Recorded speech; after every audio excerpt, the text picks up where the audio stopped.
everybody, and welcome back to Typical City, the Premier League. Oh, it's back. It's back. Are you ready? Are you ready? I'm not. I'm not ready in the slightest, but I'm excited. I'm excited, and are City ready? That's the question. Have they got a hangover, or are they rearing to go and going for a fourth title in a row? Because the treble winners, the Premier League winners, the champions of Europe, the FA Cup holders are back. And they've rocked up to Burnley, of all places. So here we go, Premier League. Let's get started. Team news. Let's have a look. I'm excited about the team news. De Bruyne mainly. That's the thing that stands out to me. Let's start with City. Ederson in goal. Walker, Akanji and Ake. Now, Sky have gone with something different. They've gone with a flat back four with Rico Lewis at left back, Kyle Walker right back, Ake and Akanji in the middle. So no Stones and no Diaz, who Stones I think's picked up a niggling injury in his leg, and Diaz has been concussed, a mild concussion. So rules are rules. Yeah, we're going to have to see how that bodes for us in terms of whether it is a flat back four. I've gone for something completely different. I've gone for Rico Lewis in the middle. Ahead of the back three I've gone for, with Ake, Akanji, Walker as the back three. And in front of them, I've gone for Rodri and Rico Lewis. I think that's what Pep's doing. I'm second guessing, just like Sky are. The greatest pundits across, I say Sky, greatest pundits in the same sentence, like that even makes sense.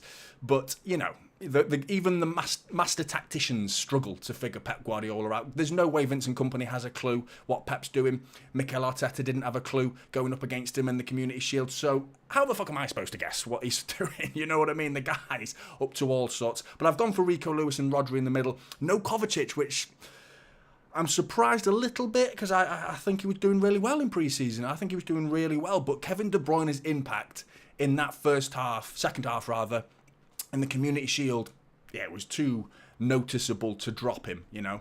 Same can be said about Phil Foden as well, and I did not think he was going to drop Grealish. I really didn't think he was going to drop Grealish. I was quite confident he was going to pick Grealish, and he sticks by him, doesn't he? He sticks by him throughout the course of last season. The majority of last season, Grealish was the man. Grealish was the man he relied on. Foden now playing left wing, which is the first time I've seen that in a long, long time, where Grealish has been dropped for Foden in that left wing position.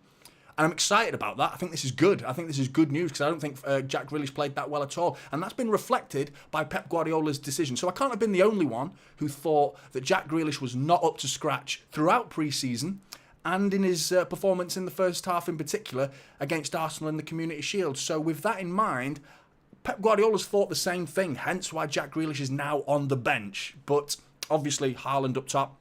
Who else? But Alvarez behind him is an interesting one. Alvarez and De Bruyne. I always thought if Alvarez was playing, De Bruyne probably wasn't. And if De Bruyne was playing, Alvarez probably wasn't. They're playing together now, and I don't think Alvarez is going to be pinned up top right next to Haaland. I think Alvarez is going to be tucked in a little bit behind Haaland. And then you've got Bernardo Silva out on the right. Which is a good team. It's a good team. Let's have a look at what you guys are saying. Big M saying, come on, City. Nice to see you in the chat. Big M, how are you, mate? Messi is the GOAT. Regular seeing you here now, mate. I'm looking forward to seeing you in the chat more often as well, mate. Keep seeing you. Good to see you again. 3-1 you've gone for. Simon says 4-0. Come on, boys. Come on, Simon. Big M. Diaz apparently not with the squad because... Yep. Yeah, you're right, mate. Yeah. Spencer's and Mark always makes me chuckle when I see you there, and I always crave a Percy Pig as soon as I see your name. I always crave a... They've got some great sweets, Marks and Spencers, haven't they? They really have. Anyway, 1-0, Burnley you've gone for. Burnley win? Burnley 1-0. You're optimistic, mate. You've pissed on my bonfire a little bit there. Yeah, thanks for that, mate. I don't really chuckle at your name anymore. Messi is the GOAT, 3-1 City, yeah. Humberlani, it's the jump off 2-0. Yeah, I think you might be close to... I don't think we're going to whitewash them today. I don't think we're going to obliterate them. Douglas Wright, Alvarez and Haaland again. It didn't particularly work, but it's interesting. We could even be going for 4-2-4-2. You might be right there, mate. You might be right. Big M's going 4-1 City. Oh, you're audacious. Audacious there, Big M. Cameron says, I'd swap De Bruyne and Alvarez. KDB better in that right half space, and Alvarez is better coming on his right. Do you mean in reflection of the team that I've done? What did I even do? Did I put I think you're right, mate. I actually agree with you, mate. I've got half an hour to put that team together. Do you know what I mean? I've got to put that graphic together quickly. So do you know what I mean? I think you're right. Yeah, I can't swap it now. It's already rotated. It's too late. But I agree with you, Cameron. I think Alvarez will be more on the left, and you're exactly right. That position that De Bruyne took up for Haaland's was his first goal against United in the 6-3 win at the Etihad last season. That ball to him, unbelievable. And that's the position you're talking about. I totally agree with you, mate. I think that'll be that's his home, isn't it? That's where he lives. That's his space. And Haaland's going to be in his space tonight. And hopefully, is he in a goal drought? Are you worried about Haaland? What are your opinions on Erling Haaland right now? Because I'm a little bit, I wouldn't say concerned. I've got one eye on his form, because write him off at your own peril.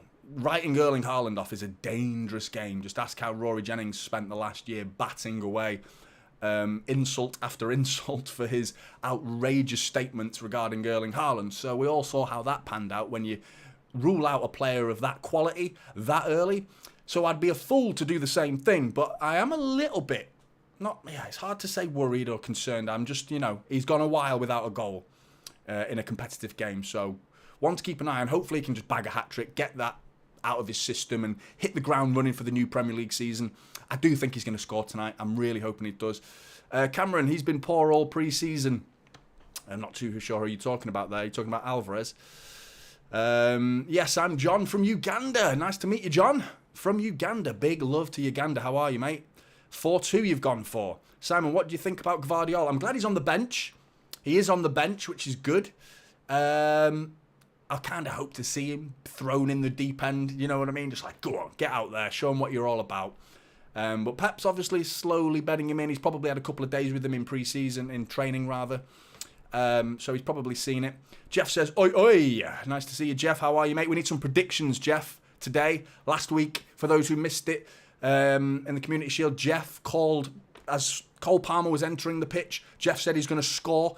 Ridiculous thing to suggest, but he went and did it. So Jeff knows what he's talking about. Another prediction from you today, Jeff, would be nice. On the money, please, if you don't mind.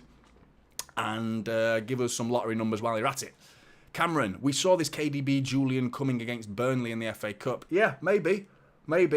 Alvarez was a busybody after the game. After Haaland came off, that freed him up a little bit and he was around. He seemed a little bit more in his element. Whereas before Haaland left the pitch to be subbed off, Alvarez was a little bit like, I didn't feel like he knew what his role was, and I felt like he was confined to such tight spaces that Kovacic and De Bruyne and Gundogan when he was here are just so familiar with and so free.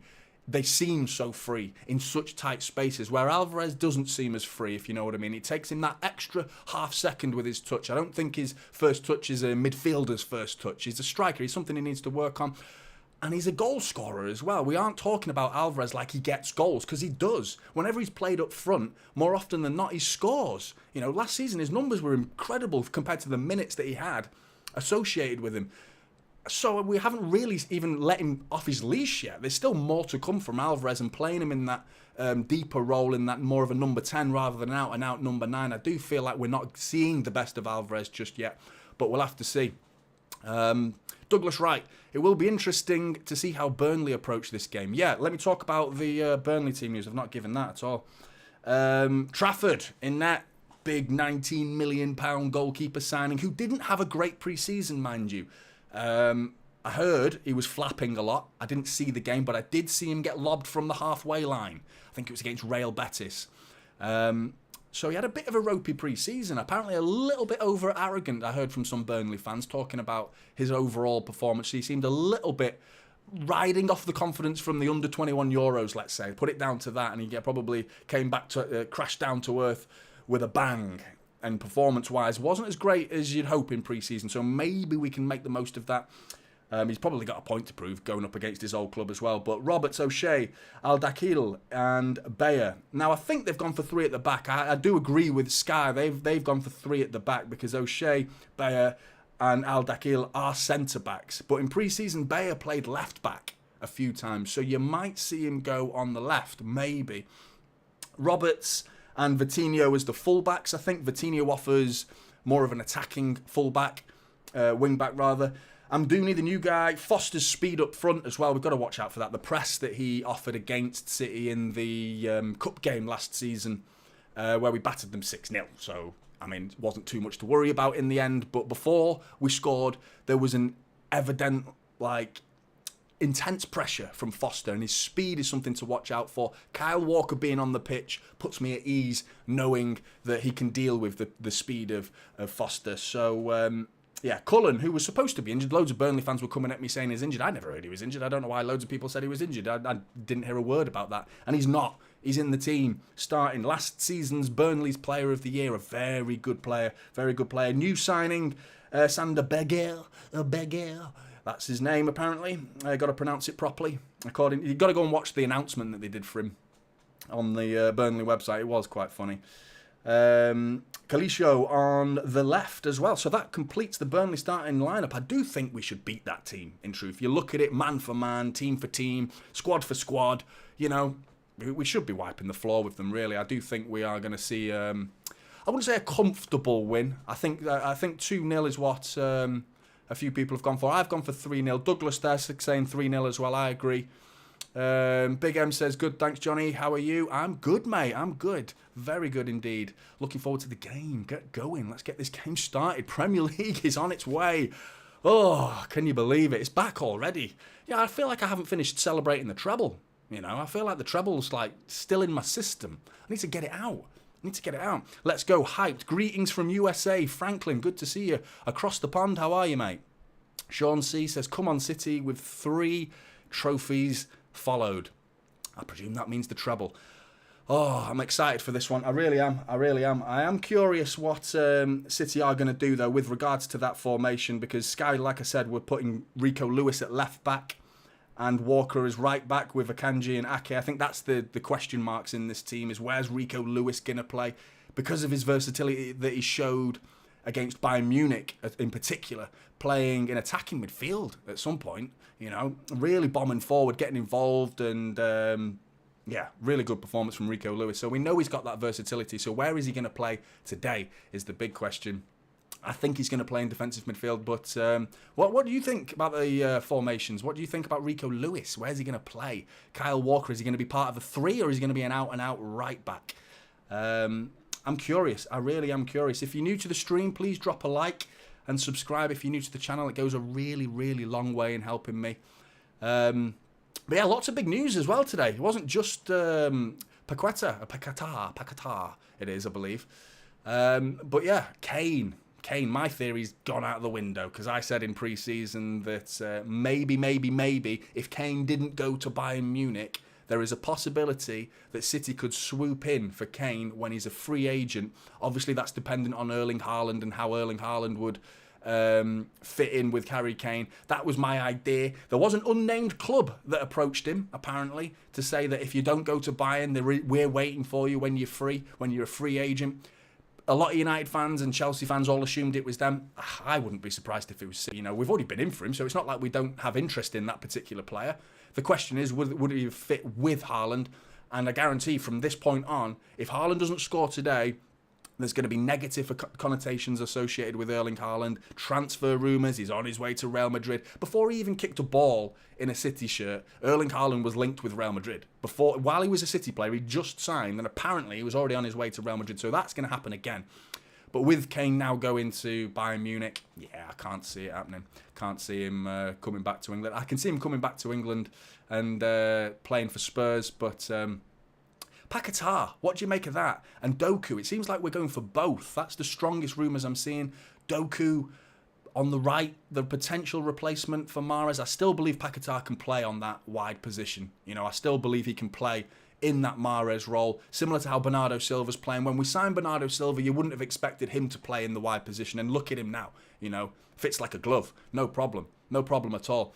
Bernardo Silva was predominantly signed as a central player. We saw what he did in Monaco, and he rinsed Yaya Touré in that game. He made Yaya Touré look amateur against him in that one game. He was absolutely incredible, and we signed him from that performance, I would say, and rightly so, because what a player Bernardo Silva has turned out to be for us. So I think Paquetá could well bode into one of these players and turn into a very malleable player that can be versatile enough to play across the whole midfield in the wide positions included. So I think City are going in hard for him. And he offers creativity as well. Some good numbers, impressive numbers considering the team he was in last year. But you go back to his Lyon days. I think one of the seasons, I think he had 35 direct goal involvements across 2 seasons, Paquetá at Lyon.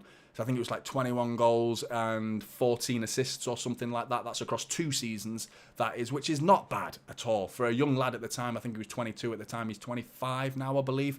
So I think he would be a great signing. But I don't believe every City fan thinks that way. I think the figure is what's putting people off. I've seen a lot of people complaining about the £70 million, which has been rejected. We've gone up to 80 plus. That's been rejected. So it's getting into the 90 million, close to 100 million.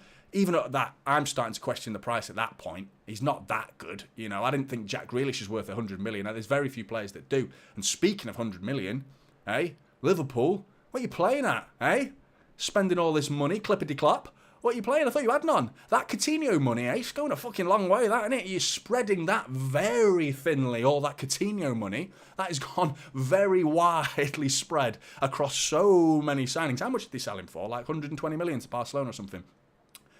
Joke, an absolute joke. Some of the hypocritical comments that Jurgen Klopp has made on other clubs' spending has been an absolute joke. And now they've gone and spent, 110 million? 110 million for Caicedo is the bid. And there's even rumours that he might not even be going. So, eat your words, Jurgen Klopp. You're now one of the big spenders. And I mean, Chelsea on Enzo spending 100 plus million. You can go on and on and on about United spending, can't you? Harry Maguire, Paul Pogba, Anthony, like 70, 80 million. Do you know what I mean? How good's he been? £80 million signing. Come on. It's a joke. Yet when we sign somebody, it's all about the money, isn't it? It's all about the money. But Gvardiol kept that price under. So I think City are just going about their business quietly and humiliating everyone else in the process and making them look like fools in the process, and it's fantastic. It really is fantastic. But what are your predictions for the season, Blues? What do you think? Where do you think we're going to finish? Do you think we're going to win the league? Because everybody's suggesting it's done already. I haven't heard it. I think I've heard 1 or 2 pundits. I'd say 1 in 10 is saying Arsenal. The other 9 are all City. Have you ever known a list like that, such a wide array of pundits to consistently stick with City? We've done that to them. We've mentally just poisoned their minds with the idea that we are just unstoppable now. We are unstoppable and we're going to go and win a 4th Premier League trophy. I don't think it's as comfortable as they make it out. I know City probably are the favourites, and rightly so, of course, but I do think Arsenal are a threat. I think Liverpool are being underrated as a threat. The fact that they're going to go and add to their squad, to add to their midfield. McAllister, Szoboszlai, potentially Caicedo. That midfield now is strong. United, I'm not convinced United have done enough in the transfer market to really, really strengthen and challenge us. But I think it's between the 3 I've just named of Liverpool, Arsenal and City. But yeah, give us your predictions. Who's going to win the league? Who is going to win the league this season? Do you think City are going to do it? And is that enough? Do you consider that a success, winning the league? Do you want to win another double, another treble? Are you that unrealistic, but that optimistic at the same time? Because that's all it is, really. Another treble, a back-to-back treble would be ridiculous. But yeah, I'm eager for this game to get going now. I really am so excited for this. The Premier League is back. But I think the Burnley team is going to be very, very aggressive. Vincent Kompany as well. The apprentice versus the master. I mean, it's kind of like a big brother, playing with his little brother, playing a bit of football. You love him, don't you? You love him, but you're going to have to smack him about a bit, aren't you? You love the guy. I love Vincent Kompany, but he needs a lesson today, a Pep Guardiola lesson. Teach him what it's really like in the big time, I love you, Vincent. Hero, legend of the club. You're going to get battered. You need a beating today, Vincent Kompany, I'm afraid. So I hope we can dish that out today. And we've got an unbelievable record as well against Burnley. I think it's 11 consecutive wins. I think 1 in the last 23 games against Burnley. Burnley have won. So it's a pretty formidable record that we've got against them. But it's just that tenacity. It's a totally different Burnley side we're going up against today. A Burnley side that got 101 points last season. They destroyed the Championship, playing a brand of football that has just been completely eradicated the old ways of Burnley. A decade of Sean Dyche lumping it up to the big man, Barnes up top, and just like bringing it down and hoping you can catch that second ball and play from there. That level of football is slowly becoming a dinosaur way, an archaic, antiquated way of playing football. But I don't believe there is a right and wrong way to play the game. If it's effective, it's effective.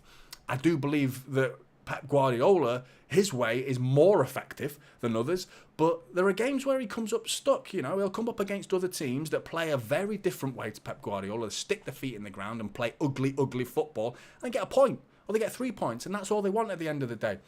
The question with that type of football is, can you play that over the course of the season and win trophies? Because Jose Mourinho did it at Chelsea numerous times. Jose Mourinho tried to do it, and Antonio Conte was a little bit similar. He's a little bit more on the attacking side, but Conte was very defensive and wins titles in the process. So there are multiple ways to play the game.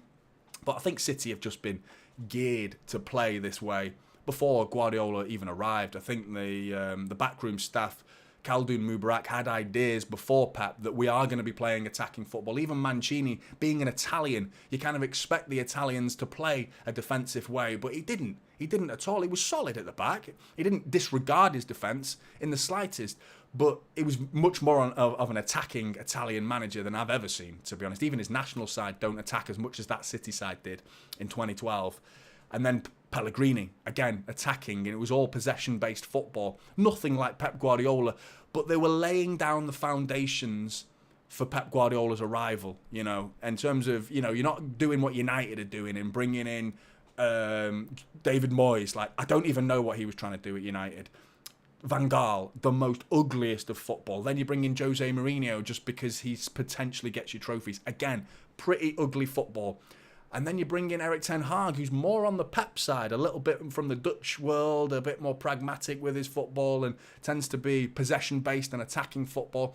There's no policy in place at that club. To compare it to City, they're picking and choosing, like they don't have a clue what they're doing. But City had a vision straight from the get-go. As soon as we had new owners, we knew what type of football we wanted to play. And this is years of planning in the making we're all witnessing now, and watching City go on to do what we're doing right now is just incredible. Looking at the Burnley fans there, it's getting tasty. It's getting tasty. First half next, looking a full house at Turf Moor. Friday night football as well. I mean, get a win today, and how good does the weekend feel after this? You sit back, hopefully get 3 or 4-0 so you can sit comfortably on the top and hope no one else like Arsenal go. Who are they playing? Forest? Is it Forest? I think they're playing Forest. I haven't looked at many of the other fixtures, I've been so focused on City and what they're playing against Burnley and what we're going up against today. But we can watch the other games, and I love playing first and winning, because then the rest of the weekend's just a joy, isn't it? You're not watching like, oh God, I hope they lose. It doesn't really matter because we've got 3 points on the board, and that's all that matters. I love it when you play first, but got to get them 3 points first, haven't we? And then I can enjoy the weekend after that and go from there. But I think we will. My prediction for tonight is 3-0. I played a game on FIFA before. The new FIFA, by the way. I got a code for anyone who's interested in FIFA. I got a beta code to play the game. And I played FIFA versus City versus Burnley to test. I went to Turf Moor, played the team that I thought was going to play.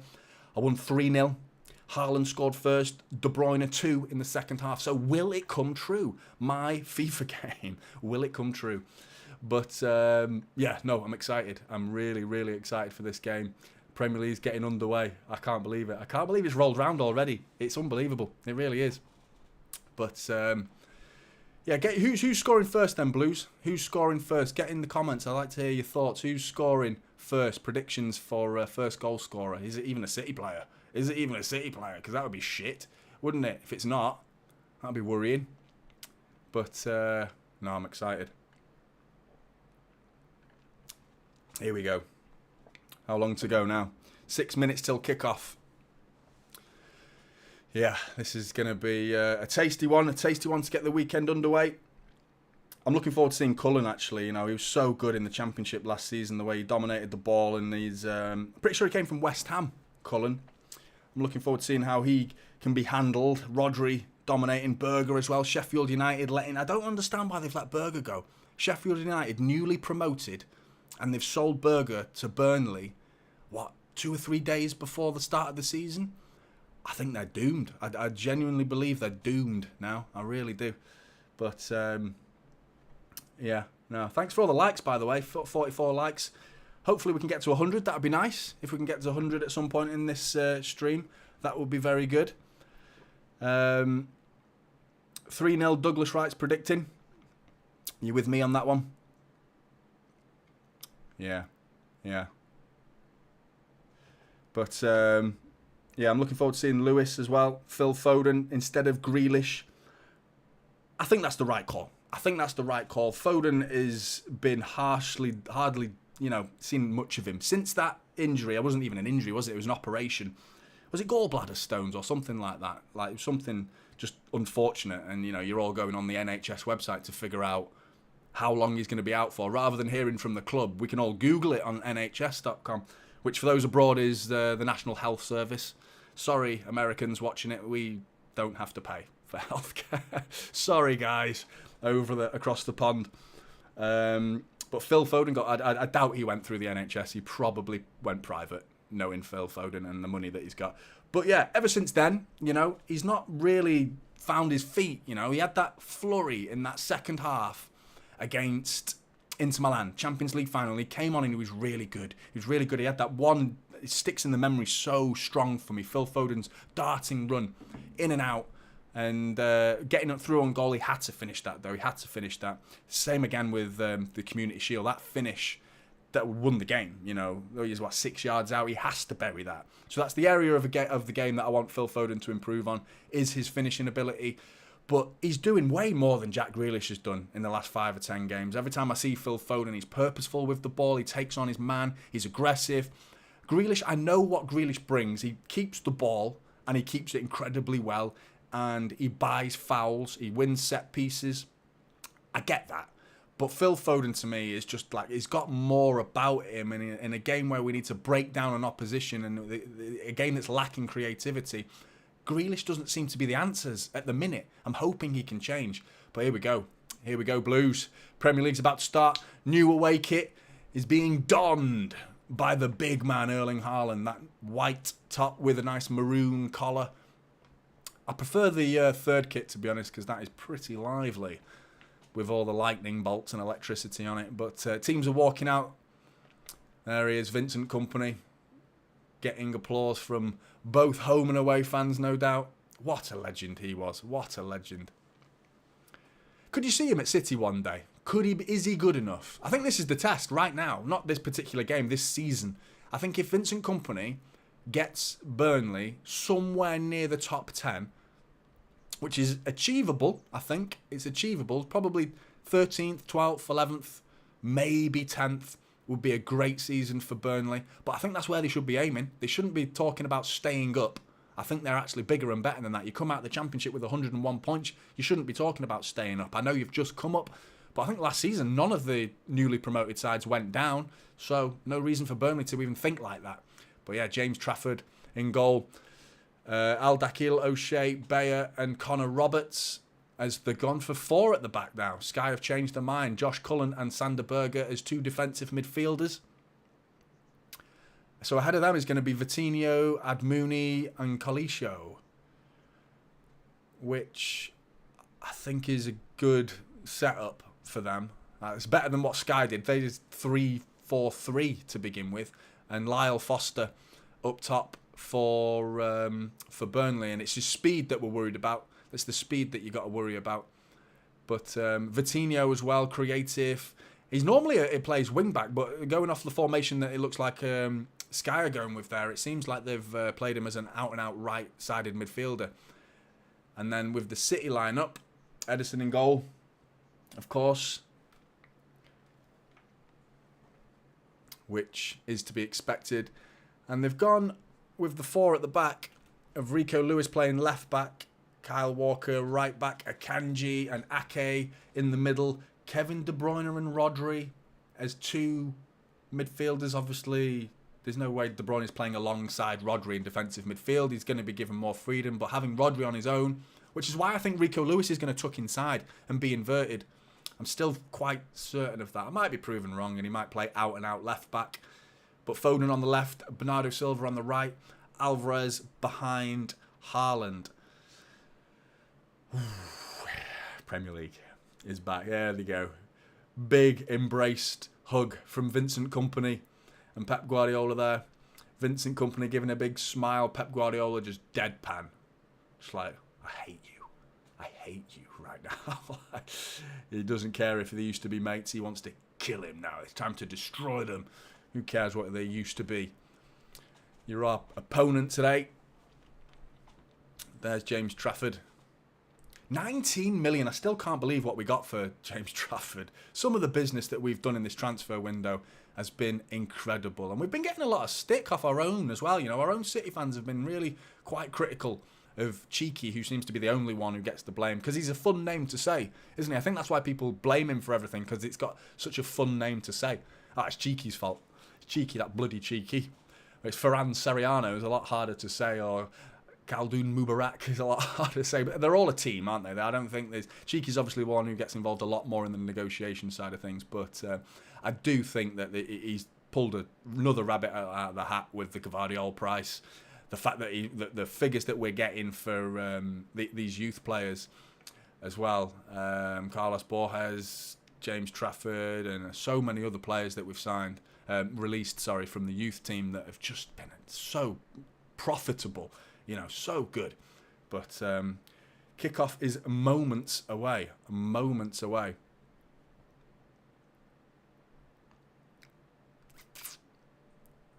Team huddle. I like that kit. I'm not a fan of the top half. It's when you see the kit with the shorts. It looks nice with the shorts. The maroon shorts looks nice.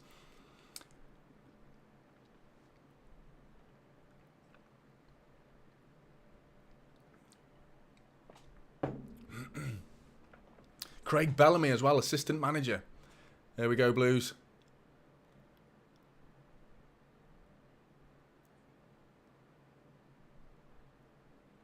Premier League. Oh, yeah. Do the drop to the knee. Forgot about all that.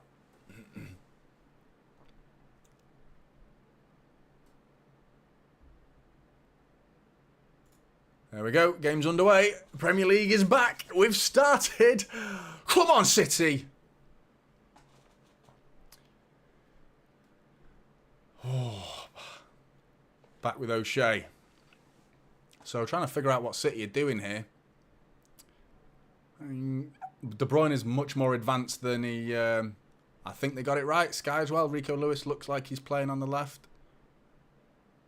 No, I'm not so sure, actually. There he goes, tucking inside. I might be right. There he is, right in the middle of the pitch. I think I got this one right. And Sky got it wrong. Just got to highlight that for everyone. Phil Foden with there was a long ball up top there to Phil Foden from Nathan Ake. I'm glad Ake's back. If we don't have Gvardiol, it's obviously disappointing. Everyone wants to see Gvardiol don a Manchester City shirt and come on as the new signing and get his debut. Perfect game would have been today, but I don't feel that bad knowing Nathan Ake's on the pitch because he is absolutely solid. It's going to be interesting to see how they press Burnley today. I'll be surprised if they press aggressively from like all the way up top. You know, I feel like it'll be a halfway line press, a mid press, rather than closing down, you know, Edison. And here we go. Edison's got the ball. No one's going near him. Exactly what they should do, to be honest, because it's a mistake to sprint at Edison because you're outnumbered the second he passes it past you. The amount of times that teams have thought, let's just go for it. Let's just go for it and attack City. And we just pass it round you too easily. Teams are too wise to that now. But the second it gets to the halfway line, Burnley are on us. They'll be on us. Edison with a long, lovely ball up top to Kyle Walker. First time touch, lays it off to Kevin De Bruyne on the right-hand side. Plays it inside to Bernardo Silva, who's inside the penalty area. Tucks it back to Rodri. Tries to get it back to De Bruyne, but couldn't quite find his touch. Burnley trying to break away here. Kevin De Bruyne. It's not a foul, ref. Soft. Soft. Barely touched him. I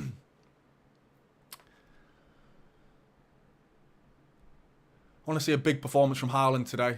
I think this is the game for him to get a couple of goals under his belt. Great defending that from Rodri. Rodri trying to step across his man, does that, sets up Bernardo Silva. He fires the ball through to Kevin De Bruyne. De Bruyne gets on the end of it. O'Shea trying to press it, wins the corner. Kevin De Bruyne wins the corner. Come on, City. Early goal. Let's get it under our belts. Let's go 1-0 up from a corner. 3 minutes in. Craig Bellamy, Vincent Kompany's number 2. Who remembers Craig Bellamy? Who forgets Craig Bellamy? He's a very memorable figure on a football pitch, isn't he? He's one of those guys, you love him when he plays for your team, but you fucking hate him when he's against you. He's a horrible individual. Oh, short corner. Played inside to Foden, but he's gone back to Bernardo Silva. Played back to De Bruyne. De Bruyne across his first time. Back post. Rodri heads it back across. Haaland 1-0! 1-0 Haaland! It's simple as that. 1-0 straight from the get-go. Welcome back. Champions are back. Treble winners are back. Premier League's back. 1-0 City. Let's go. Come on. Oh, I'm loving it. Erling Haaland. Goal drought over. Oh, loving that. What are they going to do about that from the corner? Was Phil Foden offside there? Thinking about that. I need to have a look at that. Because his leg was... over the touchline. Fucking touch from Haaland. Brilliant. Absolutely brilliant. It's just ready. That's just Haaland all over that, isn't it? Just all over. Just brilliant header from Rodri. Nods it back into the penalty area. Almost on the edge of the 6-yard box. Haaland just, he lands on his foot. Well, he beautifully guides it into that bottom corner. And he looks angry, Haaland, which is a Haaland we want to see. So, and it was no offside. My concern was you can't be offside from a corner, can you? I was just thinking, like, if the ball was that part of the D and his foot was actually on the other side of the... touchline, because the short corner went straight down the touchline to Phil Foden, but you can't be offside from a corner, so... Brilliant start. Brilliant start. 1-0 City. Premier League's back. Eh? Premier League is back.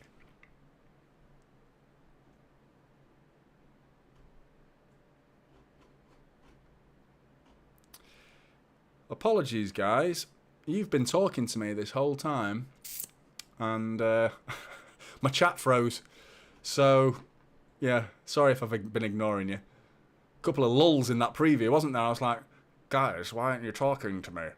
Does no one like me? No, my chat froze. That's the drought finish, says John Burke. Absolutely. Gives it one of them. Jeff Bruant says, I meant Rico's second goal. Was that your prediction earlier on? I missed it, mate. Oh, long shot. Ooh, just over the top. Let me catch up with these chats here. Mark Harris, super pass. And Ake has been brilliant for us. See you at half time, says Douglas Wright. Nice kit.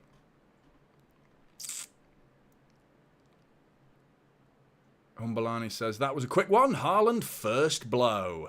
Nicky Smith says, want to let you know that watching Premier League Live from the US is extraordinarily expensive, so listening to your watch-alongs is the closest I get to watching the game before I get access to the replay. Oh, that's really nice that you've chosen me, to be honest. That's really nice that you've chosen me to watch, so thank you very much, Nicky.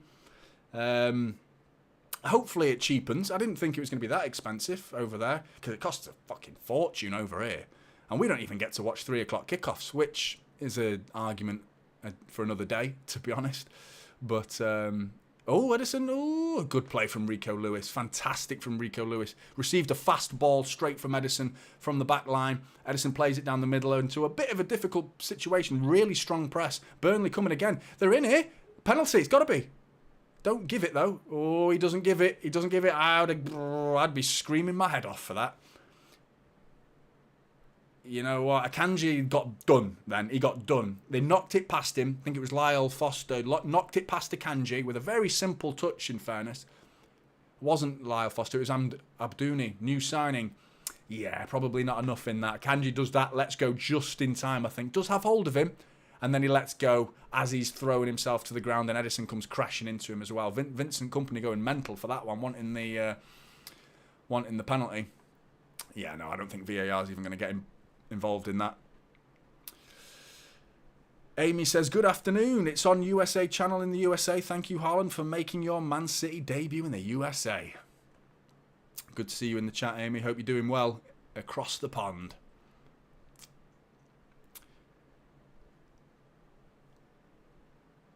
I'm a one-hit wonder, I guess, Jeff says.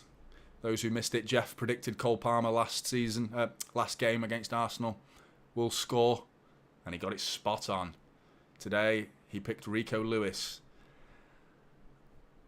and he got it horribly wrong. Unlucky, Jeff. You can't win them all, mate. You can't win them all. It's on Peacock in the USA.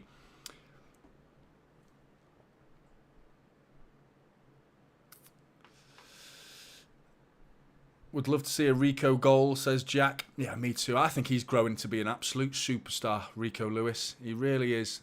I think he's getting a lot more minutes than Phil Foden did at the same age. When Phil was Rico's age, he wasn't getting this minutes. But to counter that, I think Rico Lewis has got more options. You know, one, he's more versatile. Two, there's not as much competition in those positions. Burnley, free kick. Back post. Cleared.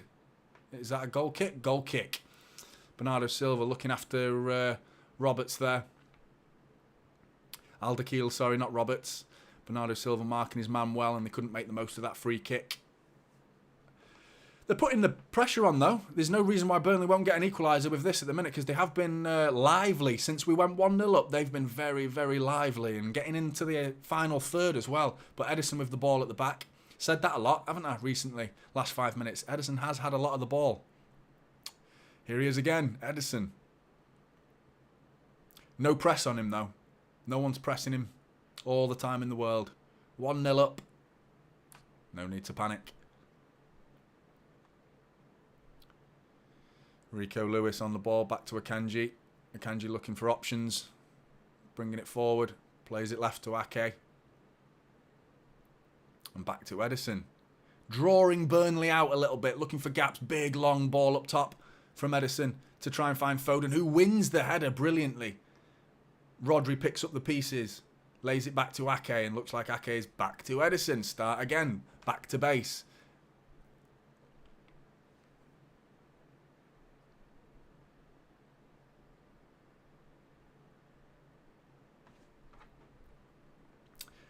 It's been quite a lively start. Both teams looking quite energetic. It's going to be a tough game, this, with the energy that Burnley have evidently got. They look so fit and so, like, I mean, 10 minutes in, you should be looking fit. It's going to be the second half when you get truly tested, but the energy levels already look intense, you know. Long throw in there from Kyle Walker. Intercepted.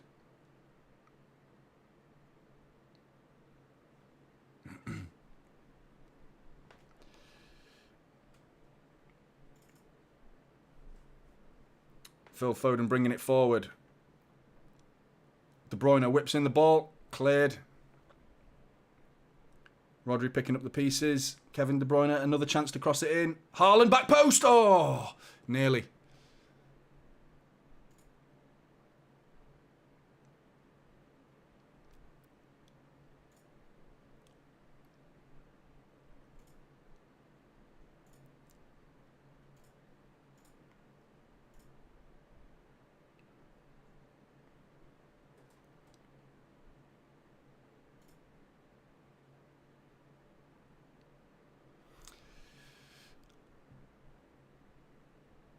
Yeah, a good chance for Haaland that at the back post. Just couldn't quite get enough on that.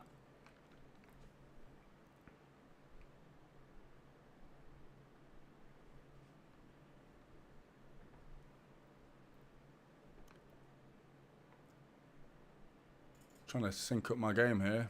Game to freeze a little bit there.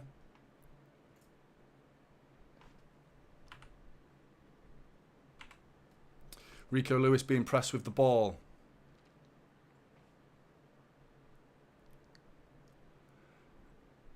Ederson is just all Ederson so far. He's been our main creative player so far. Everything has come through Ederson, which is an odd thing to say.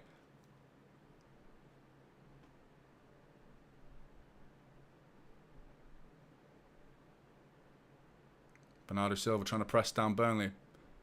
James Trafford on the ball, being closed by Bernardo Silva. Trafford plays a long one. Just keeps it in by Connor Roberts. Nathan Ake all the way back to Edison again.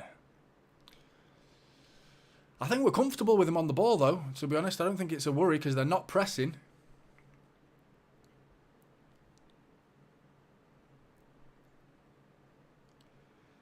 67 likes in the stream so far, guys. Do really, really appreciate that. Thanks very much. If you are new and you haven't dropped a like, if you could, it would be appreciated. Thank you very much.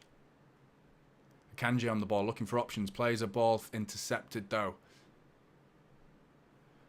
Dara O'Shea and Phil Foden intercepts it himself. But, oh, he's gotten... Kyle Walker showing his speed there against Lyle Foster. Tries to play it off the corner. Doesn't. Still not cleared. Burnley with a chance to get a crossing. Closed down with Bernardo Silva. Alvarez closing down. Haaland. Not Haaland, sorry. De Bruyne closing down Aldakil. O'Shea on the ball. Forcing Burnley back a little bit here, which is good.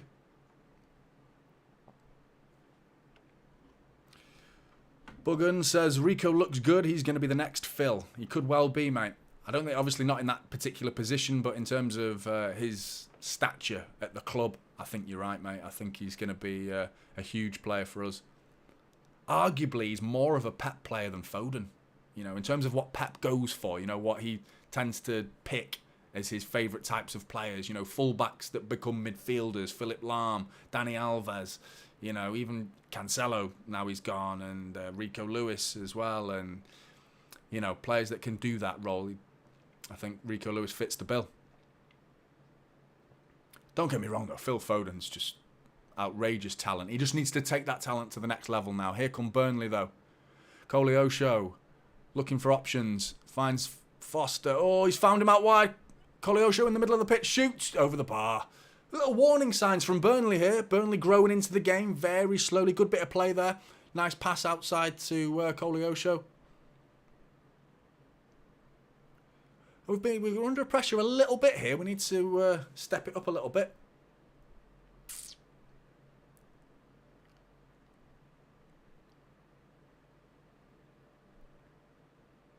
Sir MCFC says, Rico gives me Lahm vibe. Absolutely, mate. Really does. The way he receives the ball, you know, the confidence he has to receive the ball on the half turn like that and just receive it into his path on the half turn is brilliant. And he is playing three at the back. That formation that I've put up on the screen is sort of similar to what City are actually doing. Rico's very, very central. Nice bit of play there from the man himself. Rico Lewis finds Rodri. Phil Foden out on the left. Rodri finds himself on the left wing.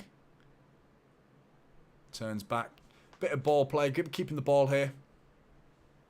Ake. Out to Akanji. Plays it out wide to Bernardo Silva.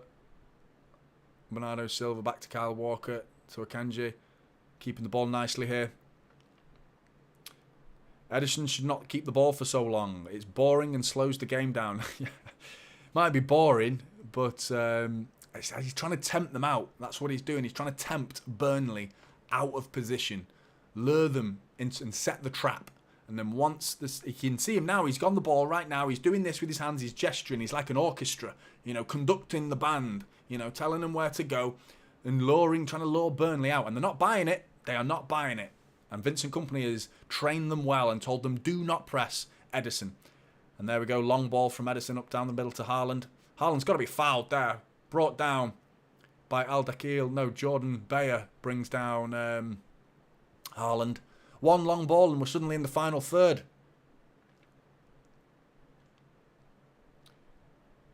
Salzburg 49ers. Dude, your channel is growing nicely. Love it. Thanks, mate. Really do appreciate it. Buggun says it's 3 AM here. Whereabouts are you? Got to stay up for the champions of EU. Absolutely, mate. Quick free kick into the middle. Rodri! Oh! Is he offside? Yeah, he's offside. It looked offside, to be honest. Quick free kick. Dinked over the top. Burnley switched off. And then Rodri... He's onside. Maybe not. Yeah, maybe not. It is very tight, but it looked just off. And then he heads it. Good save from James Trafford. A very savable height, though. It wasn't down. It was, one of those that is quite a nice height for the goalkeeper. Another chance for City, though, albeit it was offside. All came from Edison, though. There you go. Burnley are trying to attack Koleosho, who's been lively everywhere. Here's Cullen. Plays it through the legs of Bernardo Silva. Out to Vitinho. Inside to Koleosho. Abduni saved by Edison. Another warning shot fired. Another warning shot. We've got to heed these warnings now and shut up shop a little bit. They're playing good football, and credit to Burnley. I'm not having a go at City here. I'm more in credit to Burnley because they are playing quick, crisp football. It's not easy to defend. And we look like we were hoping they would come at us.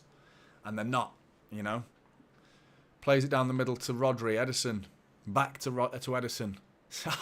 Edison's man of the match so far. Here we go again. Edison. Little triangle between Rodri, Akanji and Edison. But they don't go near Edison as soon as... There we go. Down the line to Foden from Edison. Foden looking to come inside. Loses the ball. Koleosho breaks away. Rico Lewis asking for help. Needs help. Foden gets back and helps him. Rico Lewis reads it really well. Roberts pressuring Colo to Rico into the foul. Come on, ref. He's just been pushed into the corner flag. Rico Lewis just been absolutely... Has he received... he's got a lighter to the back of the head. What a dickhead. Some dickhead in the crowd's thrown a lighter at Rico Lewis. He's cracked him in the back of the head. So many knobheads go to the games, don't they? They really are. Just fucking animals, man. Like, you go to the game to watch the football. What possesses you to throw an item at another human to try and cut their head open? What possesses you? I mean, you're lucky Rico's got a nice padding of hair, to be honest, but that's no fucking excuse. It's a joke. It really is. I'm sick of it. If City fans did it, I'd be calling them the same things. It's not because it's Burnley. If City fans did it, I'd say the same thing. Bang out of order. I went to Anfield once, and I came home with like 75p in my hood. Like 3 different types of coins that all landed in my hood. I didn't feel them the whole game. I just came home with coins in my hood. Like, I couldn't believe it. Came home richer, which is not something you often say coming home from Liverpool. But, yeah. Cut that one out. I'll edit that one out. Even though it's like, oh, Haaland. Closing down James Trafford, but he gets it away.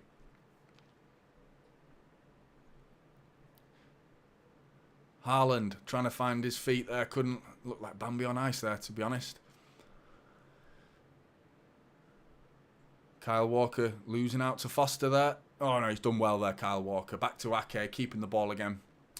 They're posing a threat, Burnley, and we need to try and get into get a bit more of a rhythm. Because right now we're struggling to really create anything. Ake's just booted it out. Haaland, is it De Bruyne? De Bruyne's injured. We've kicked it out for the sake of De Bruyne, who's... don't do this to me. It looks serious as well, the way the players are reacting. No.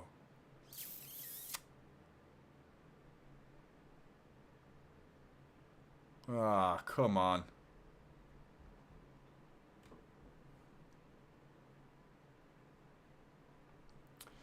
That's frustrating. If we've lost De Bruyne already, just back from injury, you know what?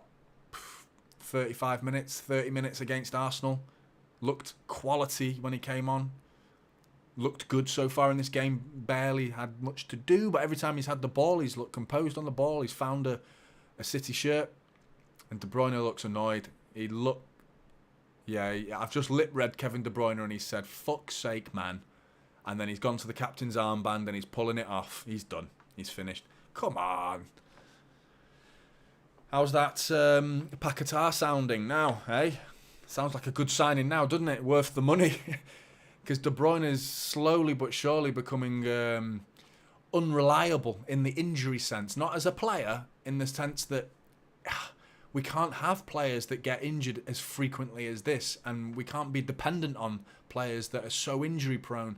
I remember Vincent Kompany was always injured, but you'd get like 20 games, 25 games out of him in a season, and they were incredible and worth every minute. But you just wish you'd have him for the full season. The same can be said about Kevin De Bruyne. Looks like Kovacic is coming on,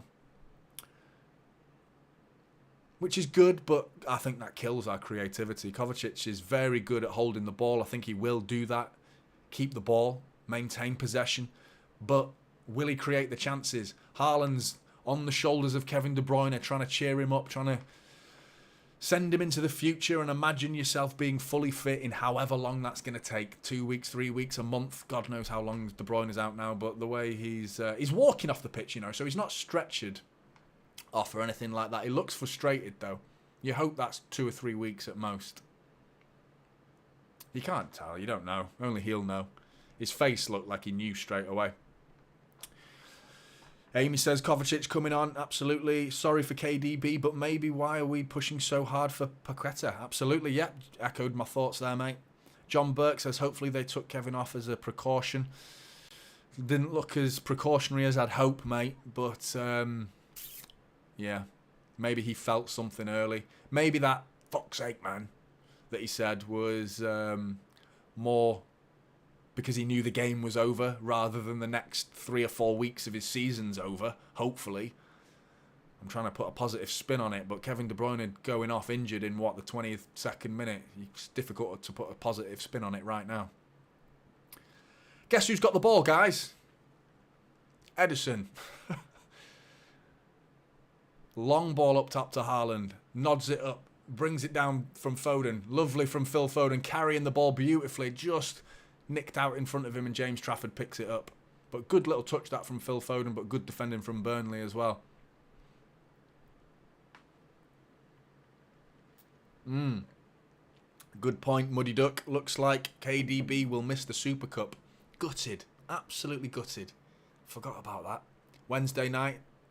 Join me for the watch-along. I will be doing a watch-along for that game as well. And we haven't been in the Burnley half for quite some time here, but we are right now. 25th minute. Throw in the final third on the far right-hand side of the pitch. Kyle Walker on the ball. Into Kovacic. Doing exactly what he's been brought on to do. Keep the ball. Plays it back to Kyle Walker. Alvarez tries the 1-2 with Haaland, but his first touch wasn't good. Alvarez closing down O'Shea. Ake picks up the loose pieces, but he's closed down aggressively.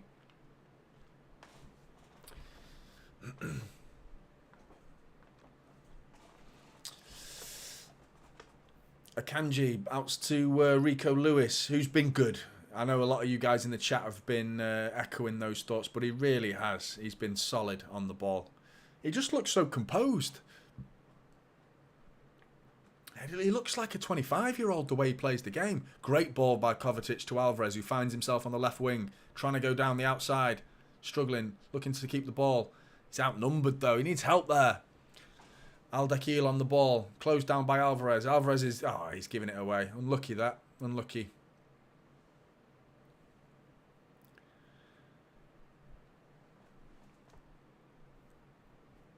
We're going to see Rico Lewis here and what happened with that lighter to the back of the head.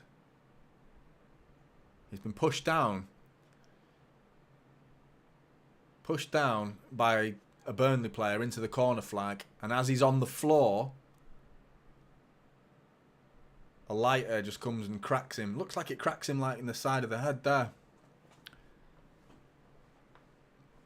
It's a joke, man. It really is. It's just these entitled fans, you know what I mean? You should be counting your lucky stars that you're even at a football match and then you're throwing objects at the players like a fucking scumbag, mate. Absolute scumbags. Disgusting behaviour. Buggun says, oh my God, Rodri, you must be ahead of me, mate. You must be ahead of me, mate. I hope it's good, whatever it's...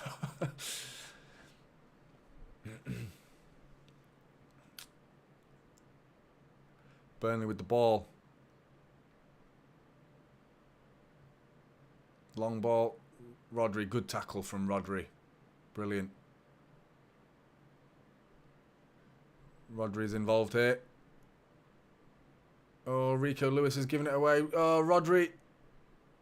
Rodri's brilliant. Brilliant. Is that the oh my God Rodri?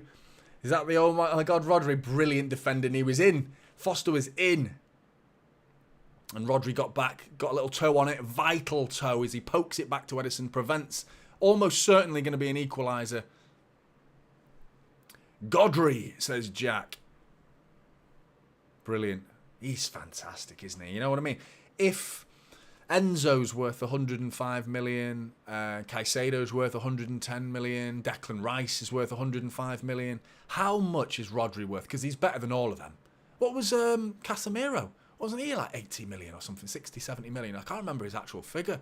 I need to start totting down United's figures because it's ridiculous.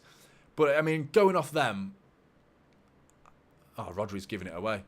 That wasn't very Godry. Oh, no, they're in. Ooh, long one there from Foster. Good effort, just past the post. Had me worried. Had me silenced as that drifted past the post.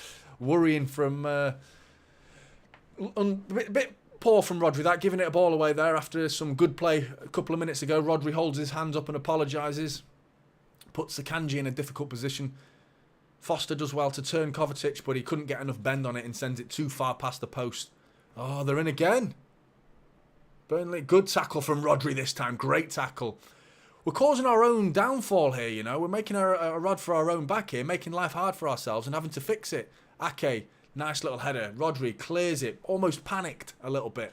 Like, just get the ball out. We're in under the cosh a little bit here. Got to be offside. No. Coliscio on the ball, chased by Ake. Bernardo Silva getting involved and doing some defensive work. Alvarez doing the same. Bernardo Silva slips over. Talk between you. Ederson picks it up. Looked like a potential moment where a low ball was drifting to no man's land. Akanji, Walker and Ederson all looking at each other, but Ederson commands his area, gets out and leaps onto the ball. Bit frustrating from City at the minute. They're looking at that Rodri's tackle. Brilliant. Brilliant from Rodri. That absolutely fantastic. Free kick to City. That has to be. No. Phil Foden's gone on the right. Bernardo Silva. I think Alvarez has gone on the left. And Bernardo Silva seems to have tucked in a little bit. If anything. So Pep's not happy. He's moving players around. He's moving the chess pieces on the board. But is it going to be a checkmate? I mean... Possession-wise, play-wise, and possession-wise, City are dominating the game, but actual chance creation, play-wise, I think Burnley have probably just edged it in terms of like chance creation and looking the most threatening. We got our goal, and thank God we did, because we've come under pressure since that moment. Long ball up top to Haaland, tries to bring it down, couldn't. Need a bit of a better touch that from Haaland, and we could be in, because that looks to be our only option right now, is a long ball right down the middle to Haaland. Because we are not getting out of our own half at the minute.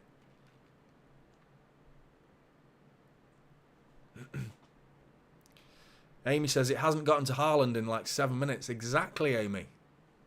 Just then it did, but he's got to bring it down and do a little bit better on the ball in terms of bringing it down. But he's living off scraps at the minute. Played out for a throw. Roberts. City throw. Right down by the corner flag for Burnley. Thrown into Rico Lewis. Oh, he's giving it away. Rodri and Rico Lewis combining to win the ball back. Alvarez still not got it under control. It's bobbling around everywhere. It's not the game we want to play. We're normally more composed than this. Possession football, to keep the ball for a bit and progress forward. But right now, everything's just only coming through Ederson. Rodri, we're finally in their half. Oh, we've gone back into our own half now, but... 31 minutes gone, and I've been impressed by Burnley. I wouldn't say I'm worried about City, but, you know, I think there's room for improvement. Bernardo Silva bringing it down the left-hand side with Alvarez only, really, you can see, to bring it inside.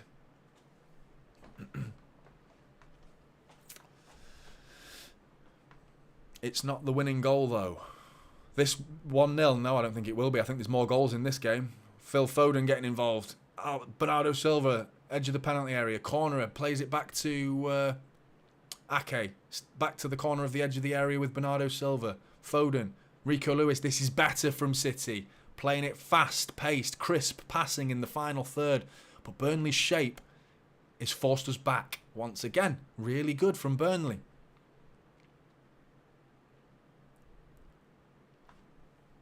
And Vincent Kompany is working wonders at the minute with this Burnley side. Thank God we got that goal, eh? Haaland screaming for it over the top, but he bypasses him. Bernardo Silva finds Kyle Walker right on the other side of the pitch. Kyle Walker driving at the fullback. Lays it back with a back heel to Akanji. Akanji with a delayed cross and it's deflected. Cleared. Got to get the crossing quicker. Bernardo Silva right through the middle of Burnley's defence into Foden. He's back with Rodri. We're pushing Burnley back a little bit. Can we make it 2-0 before half-time? Because that would be a killer blow to Burnley. Ake bringing it forward. Plays it back to Alvarez. Alvarez inside to Bernardo Silva. No one's really pressing him, though. They've got a different type of shape now. They have different shapes, Burnley. It's like the halfway line shape and edge of the area shape. Two different formations to deal with different scenarios. And they're dealing with it very well. Here's Rico Lewis. Got to play it out wide to Kyle Walker. He's screaming for it there. All the space in the world. Bernardo Silva whips in a long ball. Cleared. Just. Kyle Walker. Back to Akanji. Back to Walker. Looking for a cross. Wins the ball. Vitinho kicks it out for a throw-in.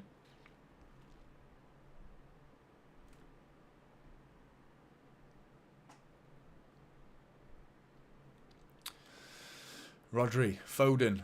Still pinning Burnley back. This is better from City. This is where the part of the pitch we want to be in. Because I've hardly seen us in this part of the pitch for about 10-15 minutes. Kovacic bringing it forward. Lovely little play from Phil Foden. You're in the penalty area. It's like he didn't know he had it. Phil Foden was like dragging it with him, trying to get it in front of him so he could get the shot away, but the ball just wouldn't drop for him. Nice little touch from Foden. It goes over the shoulder that he doesn't want, and he does a 360 spin almost, and just couldn't get his shot away. James Trafford comes out and smothers it. What a move from Foden, says Buggen, yeah. Buggen's just said goal. So, have you spoilt it? Have you spoilt it? Haaland, no. Are you spoiling it, mate?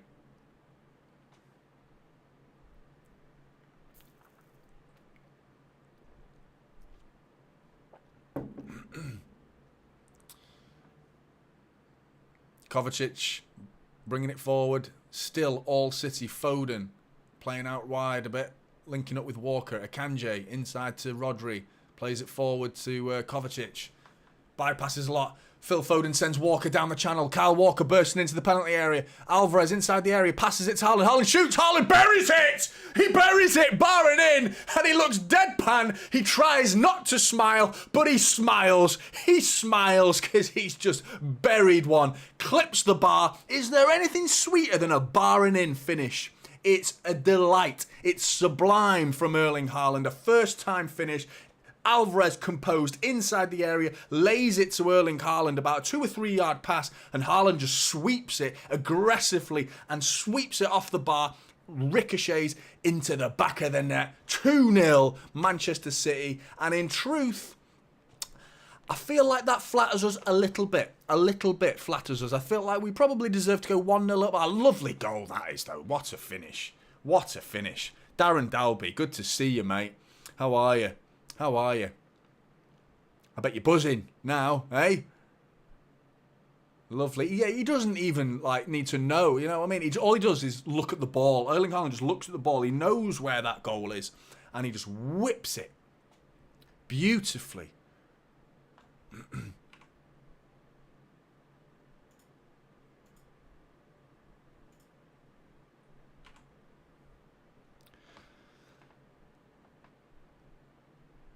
Hat-trick, please, says John Burke. Yeah, mate. Buggen says, I forgot you are ahead. No, you didn't. You knew exactly what you were doing, and you loved doing it, didn't you? Yeah, don't do it again, though. Cheers. Nah, it's cool. Don't worry about it, mate. Oh, Bernardo Silva's giving it away. Coliscio, penalty area. Oh, it's deflected over the bar for a corner. I think Burnley should be... I can feel their frustration, you know. They've created some decent chances. I'm not complaining at being 2-0 up, but I do feel it flatters us a little bit. I mean, how many chances have we actually created? 2, really, and we're 2-0 up. They've created some genuine chances, one-on-one, thanks to Rodri's getting back and getting a toe on it. That was almost a half chance, blocked by Akanji. There was one from Coleccio, whipped past the post. Here comes another corner, whipped in from Cullen. Dinked in, back post, not cleared. Now it's cleared. Kyle Walker gets underneath it and boots it. Alvarez trying to close his man down. The City looking to counter-attack here. Rico Lewis with Phil Foden ahead of him. Big counter-attacking opportunity here. Rico Lewis bringing it forward. Lays it to Alvarez on the right-hand side. Alvarez slows the game down. He's won himself a free kick. I'm a bit surprised at that. Went down a bit easy. Vitinho looking a bit pissed off at that decision from the referee. I think Alvarez got off easy there because I think he slowed the game down a little bit. And, yeah, maybe it was a foul. Bit of a soft one, but I'll take it. Sub to the Mancunian way says, he came to us from Germany. He's here to win the Champions League. Haaland. Hate these Man U jerseys, says Amy. I can't see any, but count that as a blessing that I can't see any. Hat-trick incoming, lads. A first half hat-trick. You know, what was I saying at the beginning of the game? I've got one eye on Haaland's form. He hasn't scored in, 7 or 8 competitive games. But write him off at your own peril is what I said. I made sure I said that because you just do not write off Erling Haaland.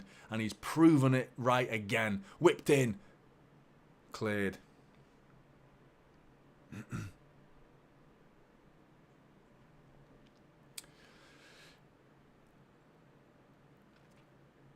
Take a breather now, City. Try and kill the game till half-time now. I'll take 2-0 at half-time. I think Pep needs to get him in at half-time. Have a word. Reshape. Regroup.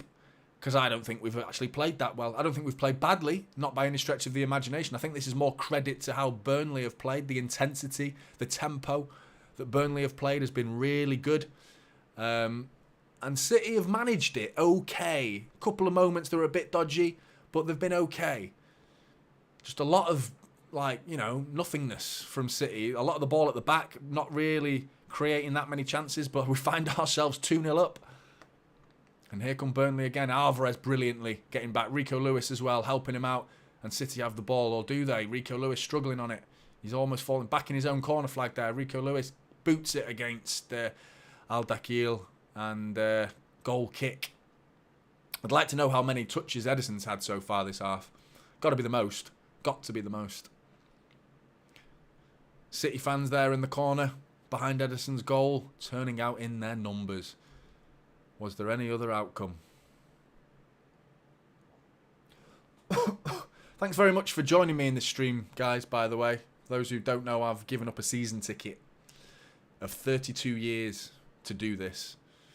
As well as being closer to my family. But doing these watch-alongs is something that's new to me. And not being at the games is something that's new to me. But this is fun, doing watch-alongs. I'm enjoying this. But you guys joining me in the stream makes it all the better. So thanks very much. Mark Harris says, we won the treble. Did we? Yeah, of course we did. Of course we did. Don't ever let them forget. They try and make it out like we didn't, they try and erase memories and get one of those little Men in Black laser things, don't they? Where they go like that and try and erase your memory and no, City didn't win the league actually, and they didn't win the treble. No, we did.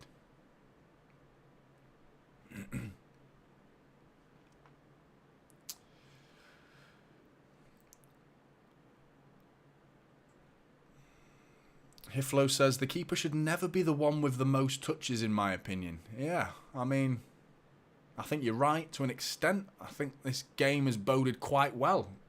Considering we're 2-0 up, it's hard to argue with what's gone on.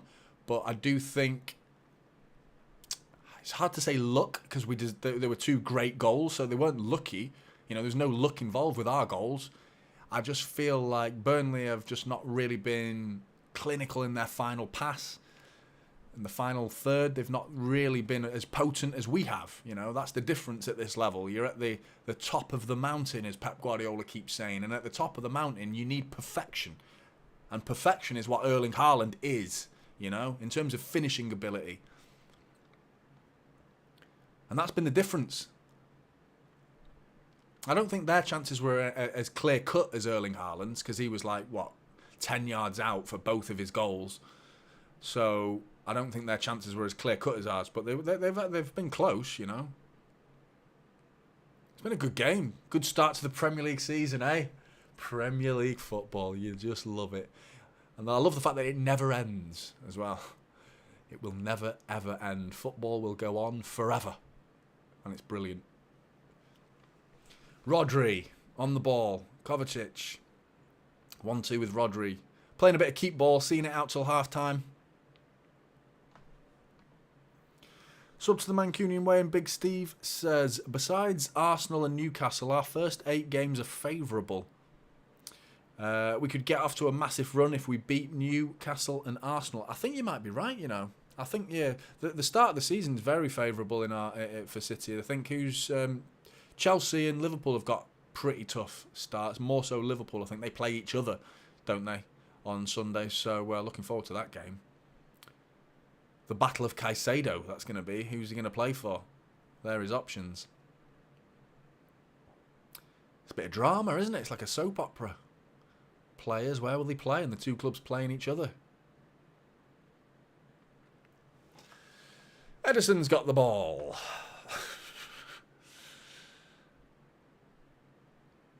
And Edison's got the ball. So how many minutes of new extra time are we expecting? Good point, Muddy Duck. Don't know, 12, 15, who knows? Long ball up from Edison. Fired all the way. Foden's got to win that, and he's going to win it. He's all the way in the... and he's ran it, and he just keeps it out, keeps it in from going out for a throw-in.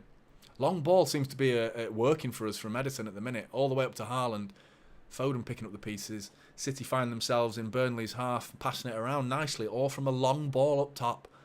That's the most opposite way of Pep Guardiola's football ever. But it's not a long ball, it's a long pass. You know, there is a difference. It's purposeful. It's not just lumping it and hoping for the best. You know, it's really like it's going for precision. Hiflo says your commentary is very good. Thanks, mate. Appreciate that. Jack says he said no to Liverpool now, hasn't he? That's what I heard, Jack. That's what I heard. But I mean, I hear lots of things, and it's getting hard to filter out the bollocks with a lot of these transfer rumours nowadays. You believe the likes of Fabrizio Romano, that's who I'll put my eggs in those baskets. In his basket, rather. Sounded a bit odd, that. A bit odd, didn't it? Not sure what kind of act that would be, but... Anyway, Bernardo Silva... Kovacic linking up nicely. 5 minutes of added time. When did you see that for the first half? There you go. Muddy Duck, that's answering your question there, mate. 5 minutes of this new time wasting. So that's got to be, what, 2 goals? Substitution, of course, Kevin De Bruyne. Anyone injured? What are we giving for a goal now? Is it 30 seconds? Is it still 30 seconds for a goal? So there's a minute. Kevin De Bruyne was injured for a bit. He didn't go off the pitch immediately, so there's probably another 30 seconds because the physio came on. Substitution, is that 30 seconds? There's 2 minutes. Where's the other 3? Long ball, over the top. Haaland's got to be... Foden brings it down. He's got to be offside. He's playing on, though. He's still in. Foden's inside the box. Got to be... Still got the ball. James Trafford. Offside flag goes up. Phil Foden sticking his arms in the air while still sat down on the ground, claiming for a penalty. Kovacic with a long ball over the top. He looks onside to me, just looks really tight. And now you question if he's onside, is it a penalty? Probably not. No, it's not. He loves staying on his feet, Foden. It's so commendable being as honest as Phil Foden is, you know. He really is an honest guy. But there are times where you just like, go down, mate. Everyone else cheats. Why do you have to be so honest? Do you know what I mean? Go down, win the free kick. Let the referee know you've been fouled. I think he started to do it a little bit more. I think Pep's probably had a word, you know, just drop to the deck. He always bounces back up. He's like he's got springs in his shorts or something.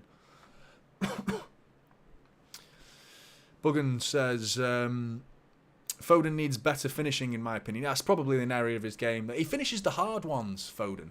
He'll bury a chance you don't expect him to finish, you know. A really difficult, hard and low, 20 yards out, drilled bottom corner. He'll bury that. But then one-on-one, I don't have enough faith in him. You know, I'm always 50-50, like, oh, he's going to hit this against the keeper or overrun it or put it wide. But, like, yeah, Kovacic trying a long ball over the top, straight down the middle and into the hands of Trafford, who plays it straight out to Al-Dakil. Burnley now, can they get a goal before half-time? Hopefully not. Since the second goal, though, there's not really been much from Burnley. It seems to have killed their spirits a little bit. City pressing them all the way back. Oh, we got away with that one.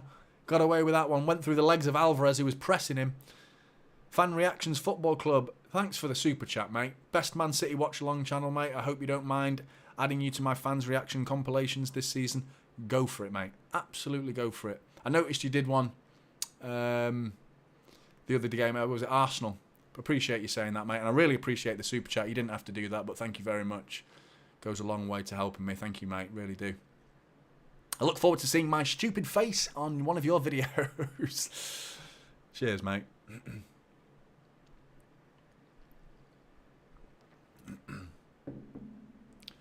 Rodri. Oh, I nearly get caught on the ball there, Rodri, and it was heading into the empty goal that Ederson had left wide open. But he got back just in time. Luckily, there wasn't enough on it for it to actually reach the goal.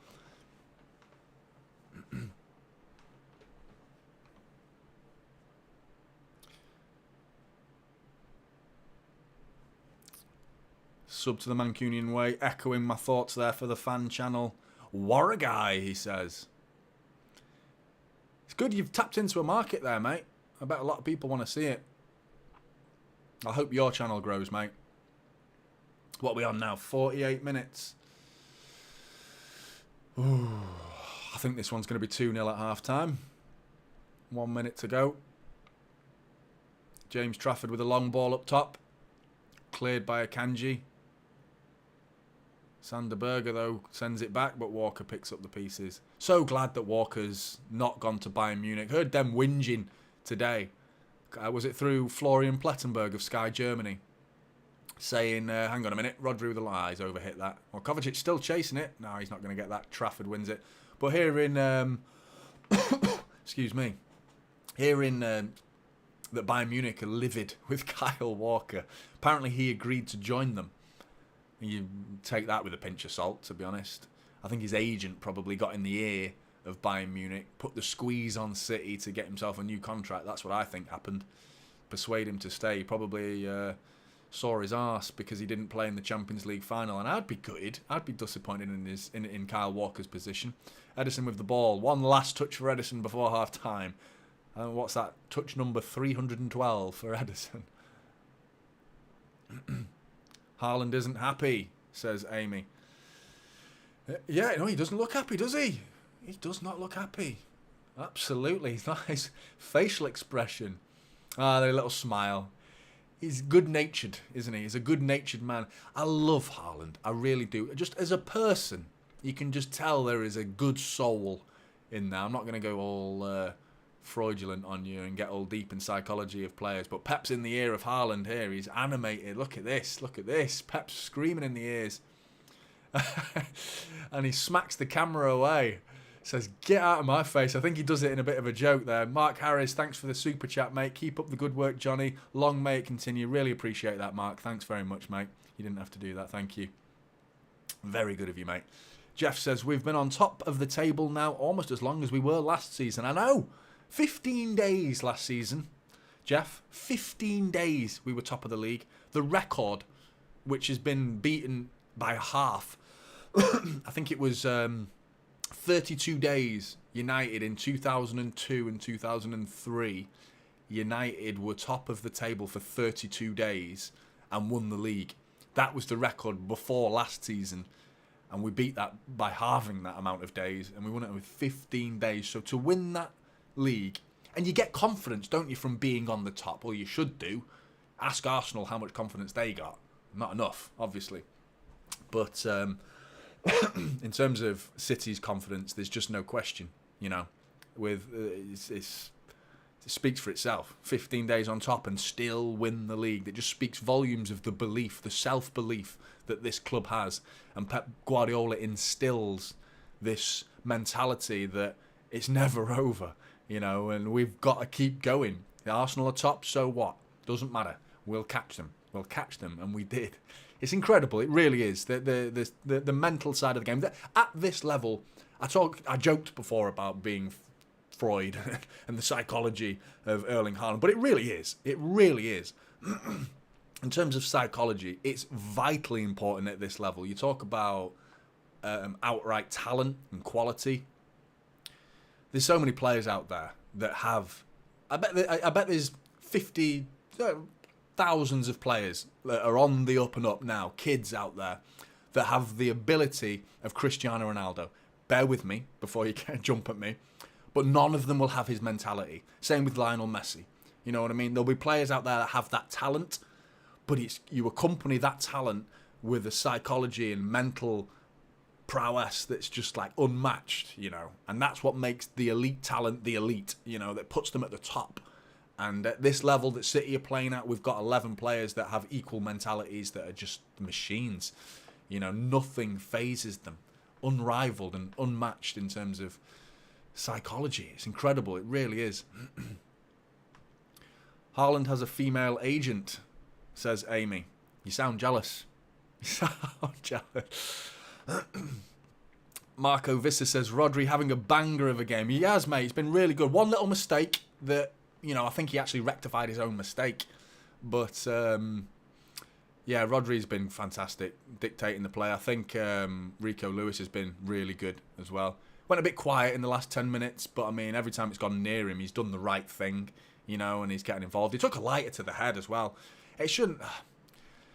It just seems to be happening more and more, this, Every game seems to be someone getting smacked by an object of some kind. And even if it's a fan, it's still just as wrong. Just because they're players, don't throw at fans as well. You know what I mean? It's awful behaviour. It really is. Thanks for the great first half coverage. Off to put my pie and chips on and make a brew. Muddy Duck. I'm incredibly jealous. I had hot dogs before this game.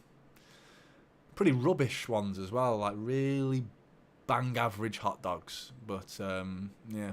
I didn't put any onions on them either. Because I was rushed. And that's the long part, isn't it? Frying the onions. But I'm jealous, mate. Sounds good. Douglas Wright, I'm hugely impressed with Burnley. I think we deserve to be ahead, but they are playing proper football. I agree, Douglas. They are looking good. Who's going to disagree with what I said at the start? I think top 12 is realistic for them. I think that's what they should be aiming for. I think they will overachieve to get into the top 10. They're not quite there. If you look at the likes of everyone else, there's so much quality in this league now. I do think Liverpool, Arsenal and City are the three that are going to be the top three this season.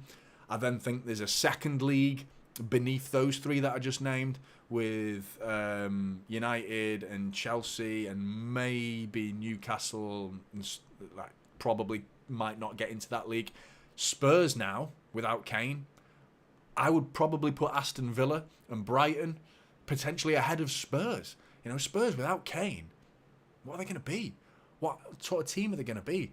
Postecoglou's looking like a good manager, but you can't work miracles, mate. How do you replace Harry Kane? So where are they going to be? 8th, 9th? Worrying. Just looking at the highlights here of the first half. De Bruyne has whipped in, cross back post to Haaland. Haaland switched on quicker than everybody else. Up here, quicker than everybody else.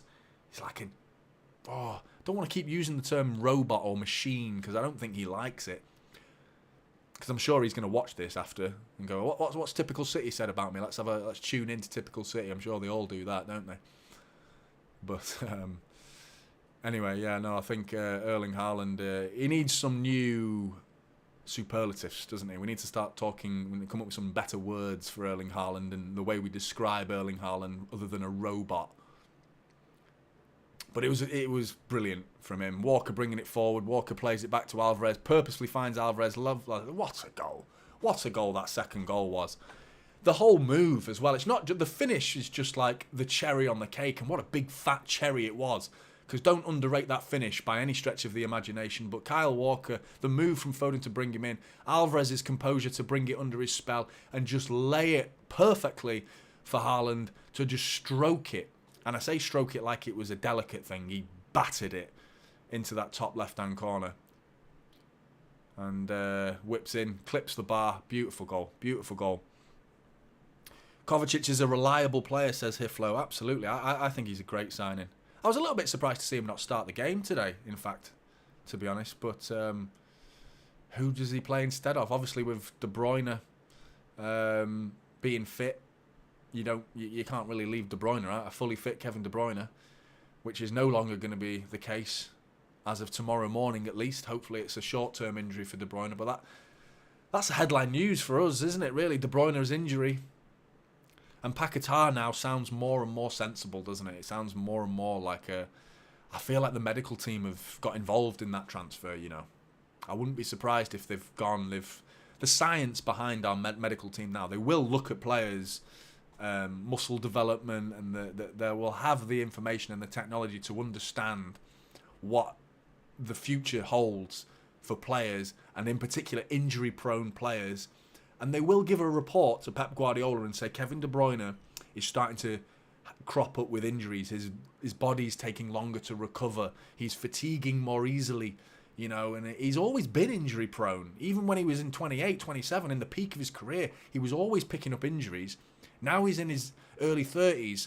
They're becoming more and more frequent, which is a worrying sign for City. And obviously, fully fit Kevin De Bruyne playing all day long. But we need someone when he's not fit. And if that's happening more and more often, that Paquetá signing makes more and more sense to me.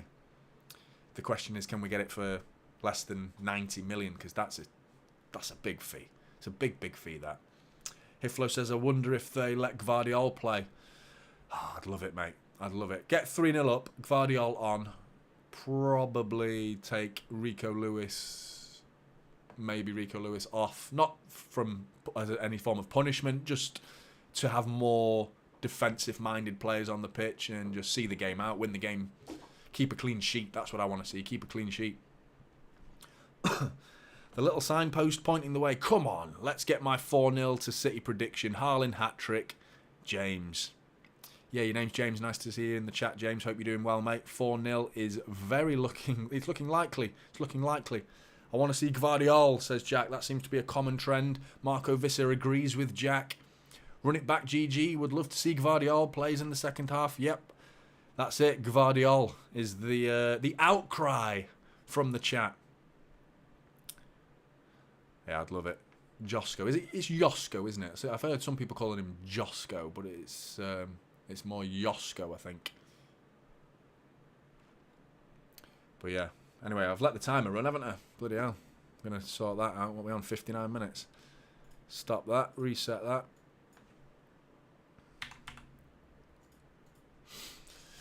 Two-0 City. It's not over, though. This is the thing.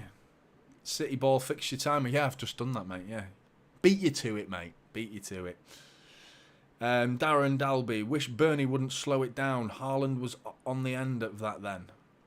Yeah, there was a moment where I think that was Haaland what he was complaining about, wasn't he? He was screaming at him saying, like, earlier. Play it earlier. How many times last season did we see Haaland? He's not subtle, is he? He's a big frame of a guy. Big guy that's just, like, hard to miss. And he points very visibly where he wants it when he's running. And he leans in such a purposeful way that he's, like, showing where he wants it. Maybe we're privileged enough to look at it from camera angles. And on the pitch, it's harder to see those things. But from up top, the view that we get, it's clear as day. The amount of runs that he makes. And he still scores as many goals. And he still receives the ball quite frequently. But there are so many times that we don't give it him. We just don't give it him. And I know there's the argument that Pep Guardiola wants to keep the ball. And possession is more important than just firing it in. But a bit more, Every once in a while, just go for the audacious ball. Just something that might catch the opposition out. Especially if there's been 5 minutes of just possession. Keeping the ball. Just passing it around. Simple stuff. And then all of a sudden, bang. One killer pass. Catches them by surprise. Chelsea versus Liverpool is going to be a heated match now, says Amy. I agree. Caicedo, right in the thick of it. Right in the thick of it. I think he's a good player, Caicedo, but 100 million. 110 million. It's a ridiculous fee. we've been blamed so much for the market, haven't we? Like, obviously the statement, City ruining football. It's become, I'm laughing at it because it's laughable. It really is become laughable now. The amount of other clubs the amount of spending that they do. Mission to Burnley is a new Sky documentary on Vincent Kompany. I mean, fair play to them. They have done really well, but I'm not sure it's documentary worthy. I've still not seen that Calvin Phillips documentary. They'll make a documentary about anything now, don't they? Fucking anything. Calvin Phillips documentary. I mean, he seems like a really nice guy, and I wish well for Calvin Phillips. I hope he improves. He needs to improve. He's not good enough at the minute, but I hope he improves. But like, does he deserve a documentary? Don't know. He's got a good childhood and not so good. He's like a decent story to tell. He had a tough childhood in that regard, but in terms of a story, yeah. But I mean, who hasn't? There's loads of players that have had. I mean, Dele Alli sounds like he needs a documentary making about him. Listening to his childhood, Jesus Christ, awful what we heard. Peter Crouch, another player, documentary. What the fuck is that about? Documentary about that. I think they peaked at Making a Murderer. That was the best documentary I've ever seen. But, yeah, what was I saying? Talking about documentaries. Darren Dalby loved Burnley, but he does it a lot. Turns back. So does Grealish. You know, Grealish is of the same ilk, but Bernardo Silva carries the ball. I think he offers the right balance that Pep Guardiola wants. I think Jack Grealish does what you're describing, Darren, too much for me. Jack Grealish, he always slows it down. 9 times out of 10, he slows it down. But, yeah, no, I think Bernardo Silva is... I think you're right in what you say, this particular game, but I've seen him go past players a lot more than I've ever seen Jack Grealish go past players.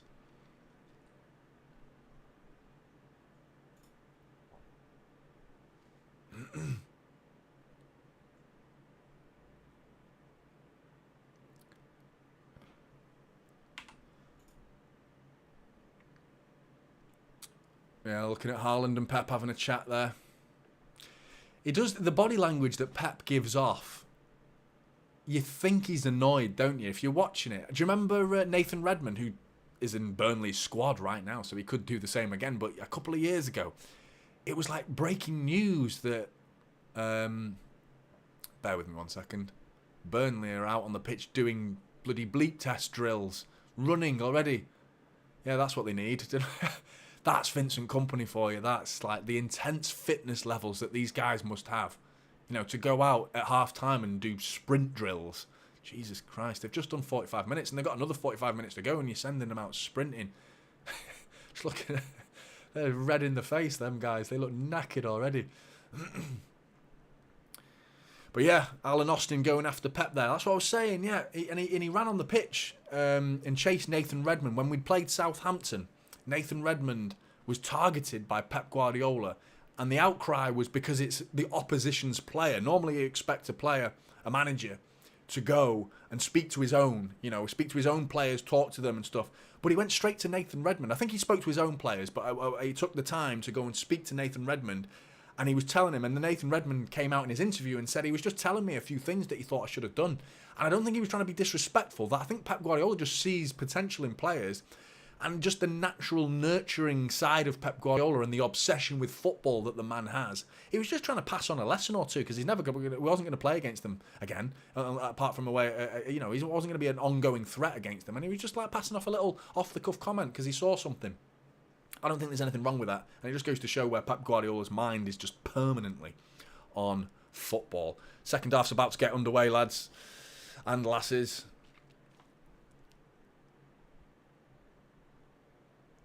(2-0 City. Can we make it 3? Can we make it 4? And I would rather win the game 2-0 than 3-1. Much rather that. Keep going with this solid defence that we've got. Second half's underway. Ederson's got the ball.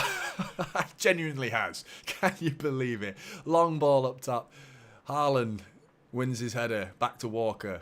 Inside to Rodri. Franklin, quality stream. Thanks, mate. Appreciate that. Little signpost. I'm going to call you James, mate, because a little signpost pointing the way is too much of a mouthful already. James says Pep looks hungry, not angry. I agree, mate. He's always hungry, isn't he? When is he not? Phil Foden getting caught on the ball there. Rodri trying to help out. Burnley looking to break. Ake one-on-one here. Koleosho sizing up Ake, going one-on-one. Ake doing a good job of manning his up ball inside, and Akanji does well to mark Foster and let the ball run through to Edison. Edison looked over his shoulder then because Foster was lingering behind him.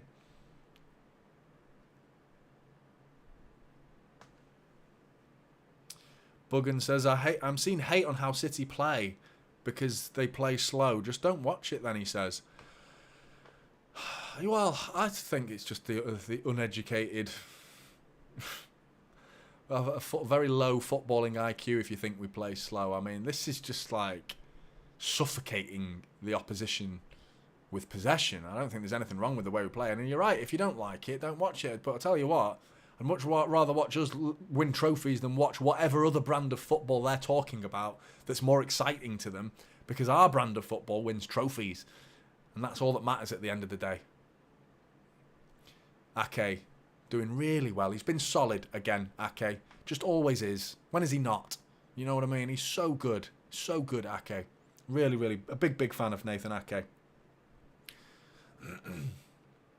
Rico Lewis back in the... so they've gone with Burnley having the ball. It seems like it is a flat back four, but as soon as we have the ball, Rico Lewis is tucking inside. So Rico Lewis in left back at the minute. And Haaland is all the way back. Wins the ball back for City. Foden into Rodri. Still in the City half. Alvarez getting caught on the ball there.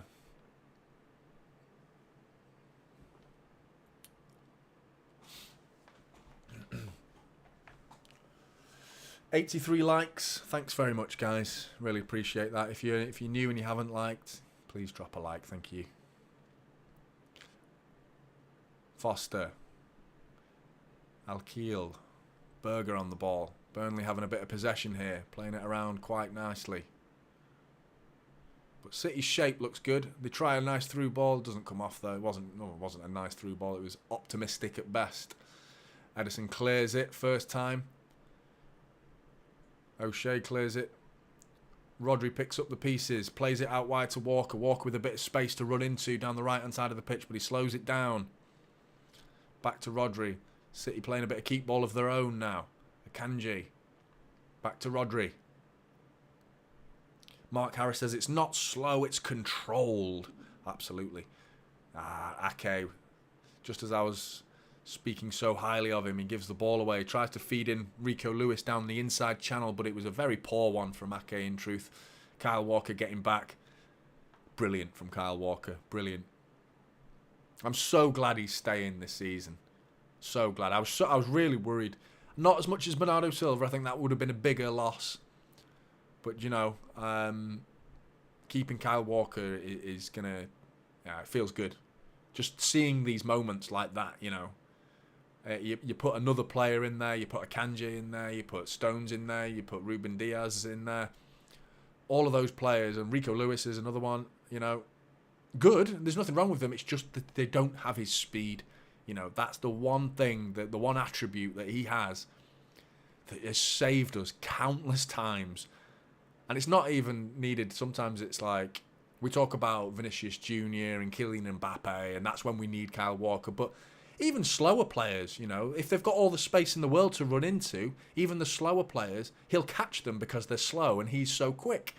So his speed is used in so many ways. And just as I'm saying that, Kyle Walker's chasing back Foster. Kyle Walker, one-on-one. Please don't give it away, Kyle Walker, after I've said all that. And he does that. He's cleared by Rico Lewis. Wasn't really Kyle Walker's doing. Lovely touch from Alvarez, sending Bernardo Silva through. Haaland trying to get on. Oh, what didn't Bernardo Silva? Couldn't get enough on that. He tried to poke it through to Haaland. Didn't get enough on it, Bernardo Silva. And Haaland had to slow down and try and get it back, but didn't get enough on that, Bernardo. Yeah, Darren's already said...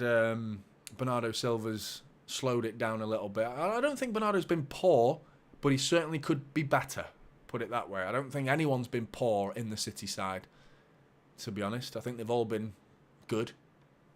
I don't think anyone's quite hit. I think Erling Haaland is obviously just doing what he does best, and for that right now I'd stick him on an 8, maybe even a 9 out of 10 just for those 2 finishes. But everyone else is stuck in between 6 and 7 out of 10. No one's having a stinker, no one's having a blinder. It's just been solid and good, you know, it's okay.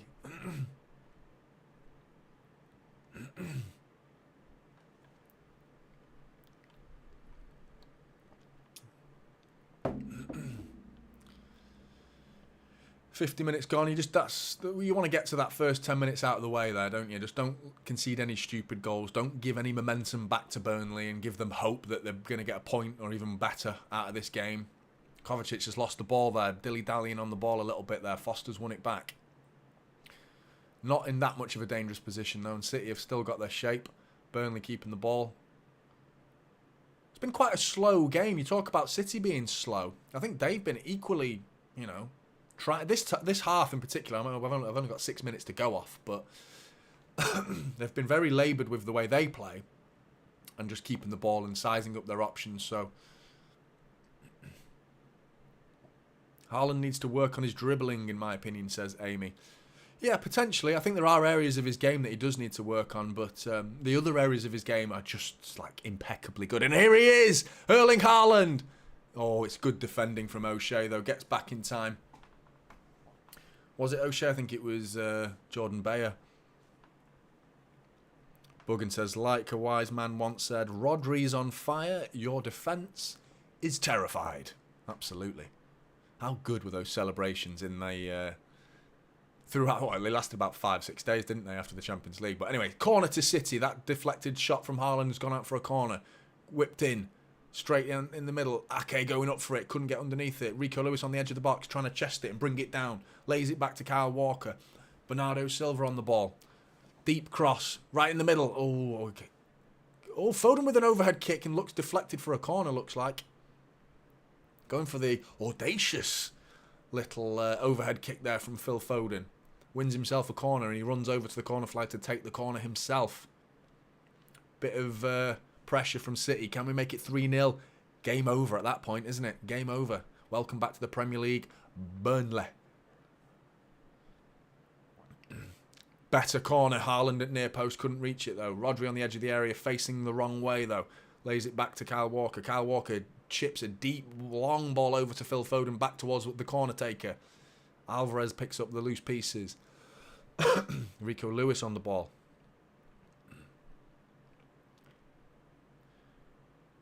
Bernardo Silva bringing it down the right-hand side. Another cross comes in, cleared.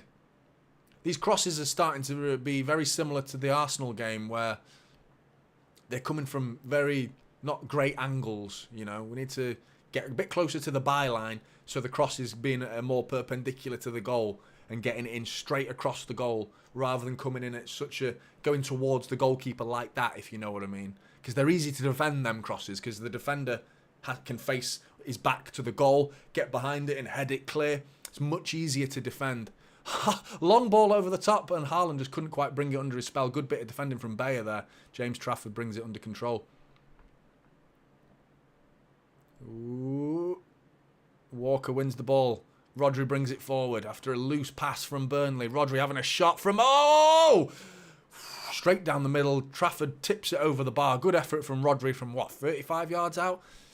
Looked like... didn't get as much power as he probably wanted on that. Good effort, though. James Trafford just tips it over the bar. An easy one for the goalkeeper, but he didn't want to take any chances and trying to catch that like a hot potato.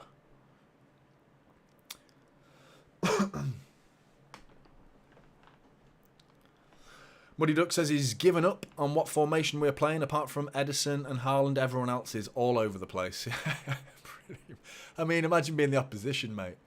Oh, you have no idea what they're doing. Alvarez with the corner anyway. Whipped in. Rodri with the header. Near post. Trafford saves it. A bit of an easy one.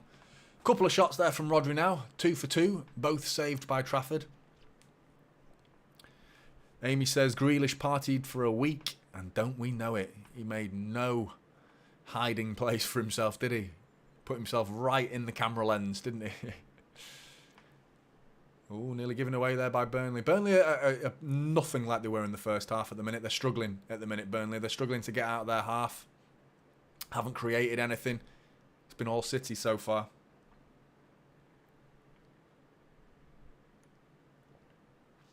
Abdul says, your shout's giving me anxiety. Sorry, mate. Do you want me to quieten it down a bit for you? Should we ASMR for you? Does everyone know what ASMR is? It's that weird, like, hello everybody, welcome to the watch along. This is really relaxing and everybody goes to sleep. Kind of boring though. Like, not what you want when you're watching football. Great cover by Walker again. Yeah, great shout. It was really good. Again, long ball again. This long ball to Haaland is working because we're in again. Just overhit from Alvarez. Tried to feed it inside to Foden, but overhit it. I think Alvarez has got room for improvement. This game in particular, I'm talking about, not in general. I even generally does as well, but this game, I think his touch has been, I think, a nice assist for the second goal. Really good. Bloody hell, Edison, cool as a cucumber, then passed it through like 3 Burnley players with like that a football-sized corridor to pass it through. Unbelievable composure. They don't want the managers out of their box. No, they don't, do they? Yellow card, isn't it? They're cracking down on it. I don't think you got too much to worry about with Pep. He's very animated, but he doesn't go running down the touchline. You know, Mikel Arteta the other day, people talking, Arsenal fans acting offended at the complaints or statements that a lot of people have made about Mikel Arteta's behaviour and the way he conducts himself on the touchline. It's not like, yeah, obviously Klopp and Mourinho, we said it about them as well. It's just like, it's not a very nice watch. It just seems very, very bitter and quite a nasty. I think the worst I've ever seen is Antonio Conte. The way he celebrated when they scored, he was just like so explosive, so frustrating to watch, especially if he scored against you. That Spurs game at the Etihad when he was manager of Spurs and Harry Kane, we managed to get a last-minute equaliser, but they managed to get an even later minute winner from Harry Kane at the Etihad. Oh, I'll never forget his celebrations. It was awful to watch that.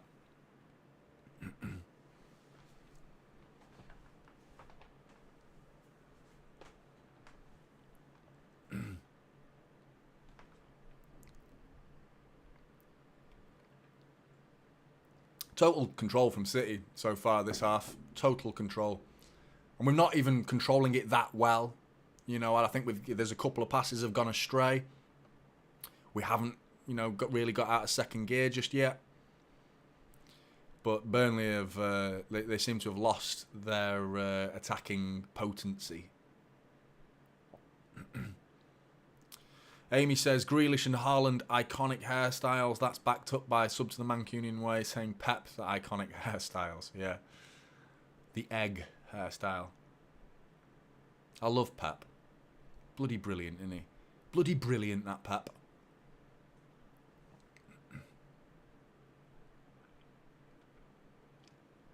City have 67% possession, Zubair says. I'm working on, you know, you see the team sheets rotating on your screen. I'm working on it. I can't give you a date because I don't want to make promises that I can't keep. So I'm working on it though, and it will be this season and soon. I'm hoping in the next 3 or 4 games. Let's put a window on it. Getting my own stats and having my own stats. I'm not talking about screenshotting the BBC or Sky Sports or something like that. Put my own stats of the game. Anyway, Haaland's 1-on-1, now 1-on-2. He plays in Alvarez. Alvarez takes it quite far. It's poor. Poor from Alvarez. It was a poor touch. Nice ball from Haaland. Played right into the path of Alvarez. Alvarez takes it too far wide, and his touch gave away the opportunity, really. And from that point, you know, the chance was gone, and he couldn't get his foot across the ball enough, and he scuffs it about 5-6 yards wide of the goal. But yeah, as I was saying, Zubar says 67% possession. I am looking at getting stats for my own as part of the game, as part of the stream for you guys to watch. So brings you closer to the game. Substitution from Burnley. Sarui has come on. And Brune Larsen has come on. I think it's Abdouni's come off. And I couldn't tell you who the other one came off. It went off the screen too quickly.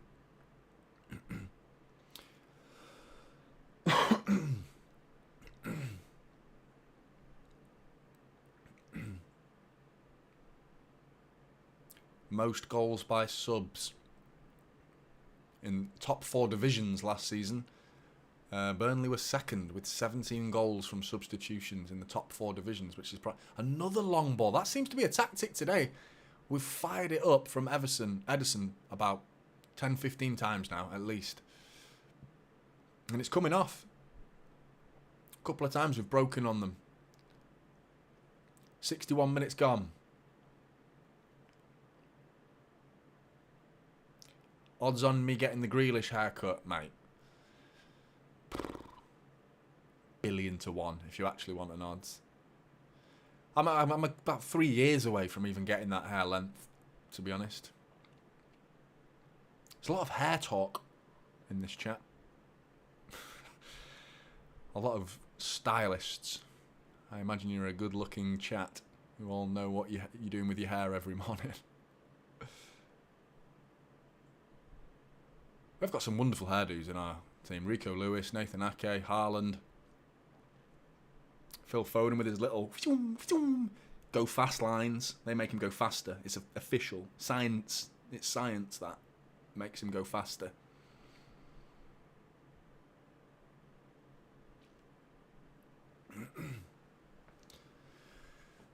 Become a bit of a 50-50 game. A bit sloppy from both teams, breaking up the play, finding their feet in the new season.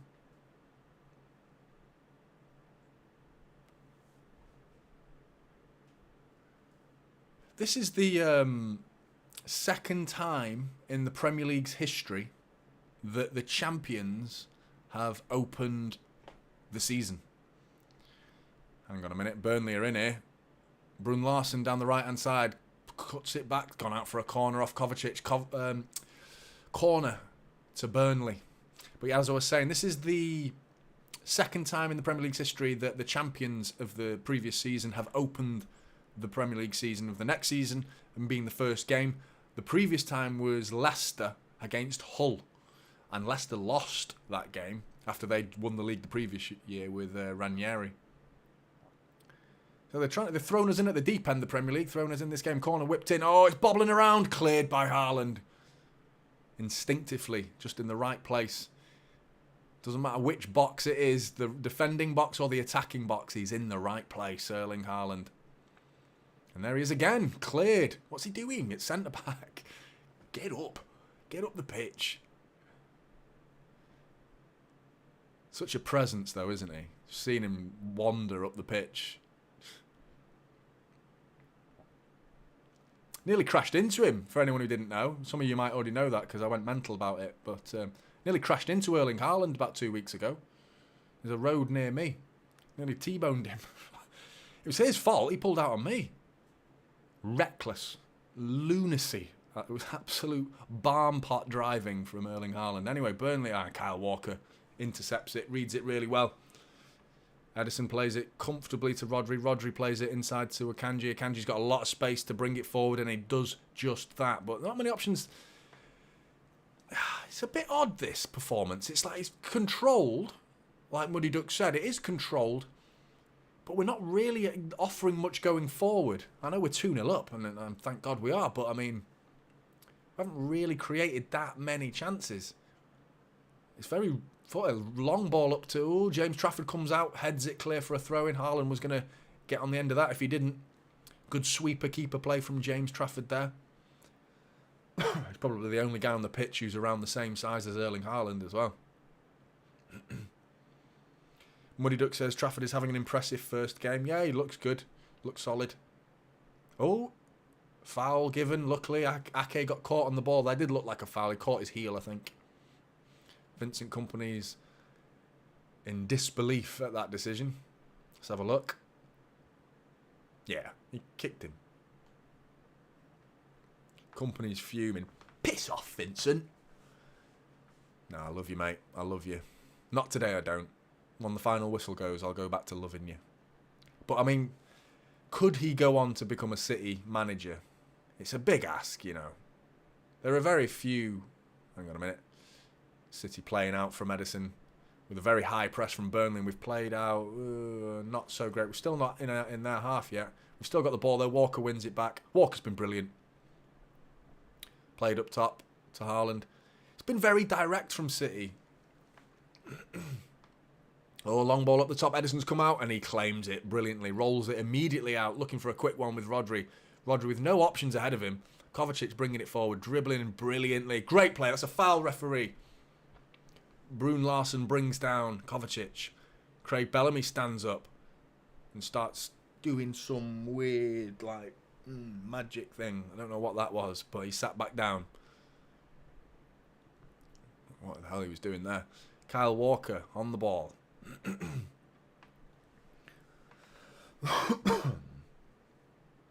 Haaland misses De Bruyne on the pitch, says Amy. Yeah, possibly. I mean, so far, the best supplier for Haaland has been Edison. You know, the closest to him getting the ball has been through Edison.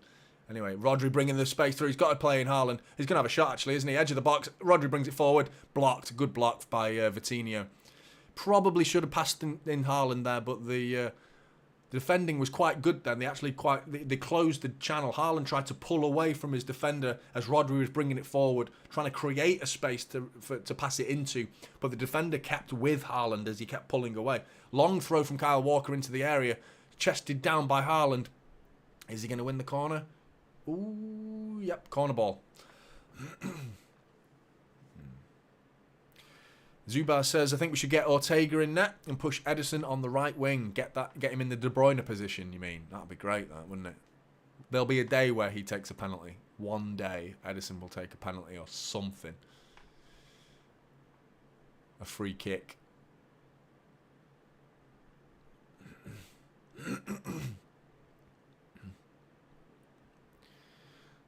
Corner was taken. Ake was brought down before the corner was taken, though. So referee's blown his whistle.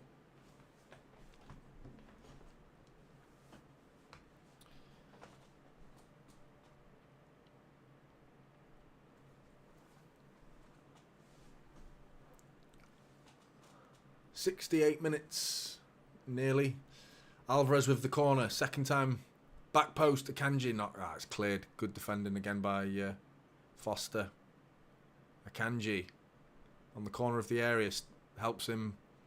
Kovacic gets involved. Walker switches it to Alvarez down on the right hand side. No options for Alvarez. He's got four, but he whips it in first time. Haaland underneath it. Good clearance by Berger.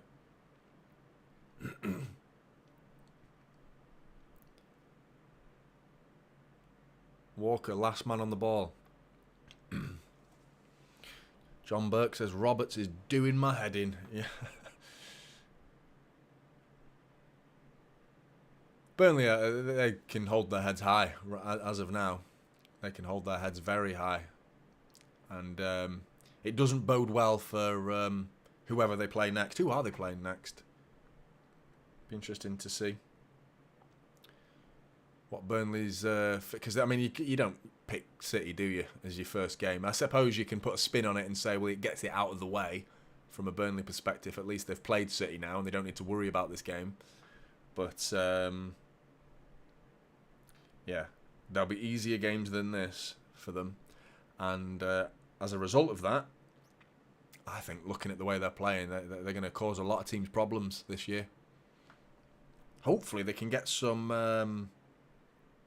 Oh, yeah, they were one of the teams that had their fixtures postponed, didn't they?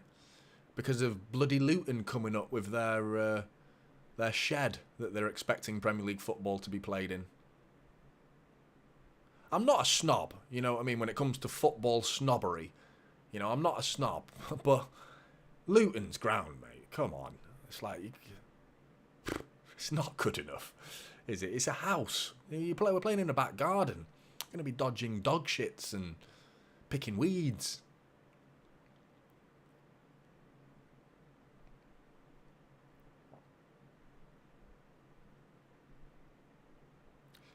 Amy says they found the guy who threw the lighter at Rico Lewis and police took him out. good.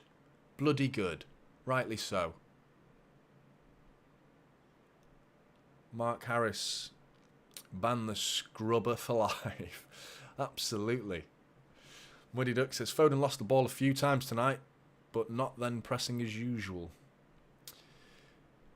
Yeah, I think Foden's been okay. I don't think anyone's dropped below a 6 out of 10. Really, I think they've all been 6 out of 10, but I don't think only Haaland can really say he's been higher than an 8 out of 10 so far. 20 minutes to go, so those scores can rapidly change in an instant. It only takes a couple of moments or a daft bit of play.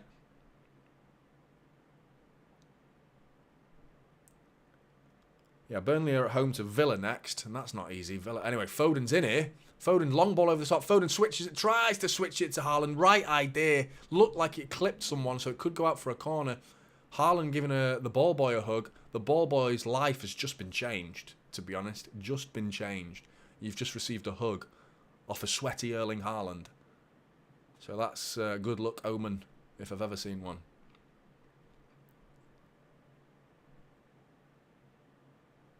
Corner ball to City, though. Good idea from Foden. Right idea. Tried to find Haaland. Long ball over the top. Foden found himself in a lot of space. Tried to switch it.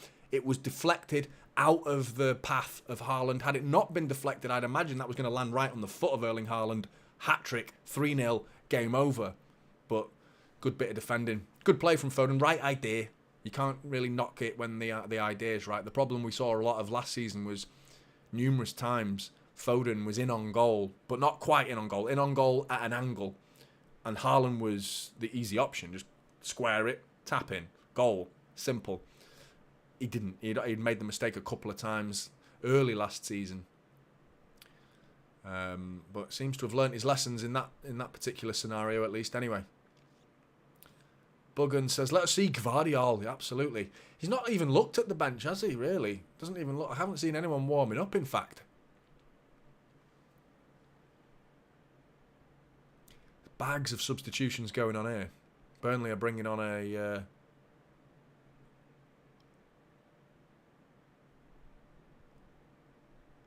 So the linesman, the fourth official is holding up number 36. But there is no 36 on the pitch. So he stood there with his number like... Everyone's like looking at the back of the shirt. It's like, what? Vincent Kompany's got a piece of paper and he's gone like that. Like, you idiot. You got one job, fourth official. One job. Press the right number and hold up a board that says that number on it. It's not hard. Benson has come on. Jordan Bay has come off. I think that's through injury by the looks of it. Manuel Benson's a talent. Very good player. So they've brought on a defender for a very attacking player that's promising.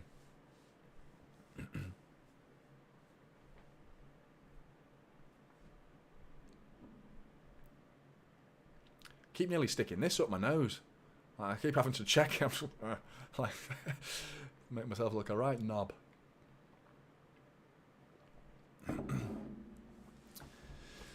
Come on, City. See this game out. Let's get this under the belt. 3-0. Ederson, long ball again, all the way up to top to Erling Haaland. And what a ball it is. Erling Haaland's got the ball on the edge of the area and fouled. Free kick. Wow, it's just brilliant. Ball was booted out, I just saw then as well. Get him booked for that. Clearly an act of anger, demonstrating his opinion of the referee's decision. Pep's got a yellow card for not subbing anyone in, says Book. There he is. There's Pep pointing somewhere else. He's pointing at Ederson. That's what he's pointing at. I wonder why. He doesn't look happy. Doesn't look happy.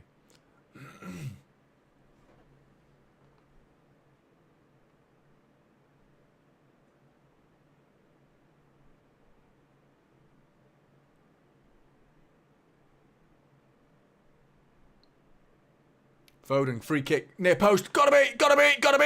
Rodri! 3-0! Gvardiol! Brilliant goal. Well, it was a brilliant delivery. The goal itself was a little bit lucky because it started bobbling around in the area, but it deserved the goal. It's fantastic delivery from a free kick out on the left. Foden drills it, whips it across in a very, very difficult position for the defenders to do anything about it. Ake gets involved, it bobbles around, and it just drops nicely to Rodri, who just batters it into an empty... Well, it's not quite an empty goal, but a big enough space for him to make it 3-0. Lovely. There you go. 3-0. Game over. Job done. Ake getting involved there. I might look at that for a handball, maybe, in terms of Ake. Did his hand touch it? I didn't look like it. I wouldn't panic if I were you. No. I don't know. Maybe they look at this, actually. Hang on a minute. No, there's no handball there. No. 3-0. VAR check over. 3-0. James says, I was just typing we need a rod. We do, and we've got one. I mean, that's 1 out of 3. He had a long shot from about 35 yards, and then he had a header from the following corner, and then he's got his goal. Oh, he's adding goals to his game as well, you know. It's creeping up. What did he get last season? About 4 or 5. Hang on a minute. Long ball up the top to Foden. Foden's chasing it. Is he going to get on the end of it? Haaland, push, mate. Phil Foden chasing. Burnley look a bit rattled here. They do look a bit rattled. They've caved. Benson chasing a long ball. He's going to get that as well. Ake chasing him. Pep doesn't want to get booked again, says Buggen. Yeah, hopefully not, mate. Here comes the cavalry. Here comes Gvardiol. Josko Gvardiol. A debut.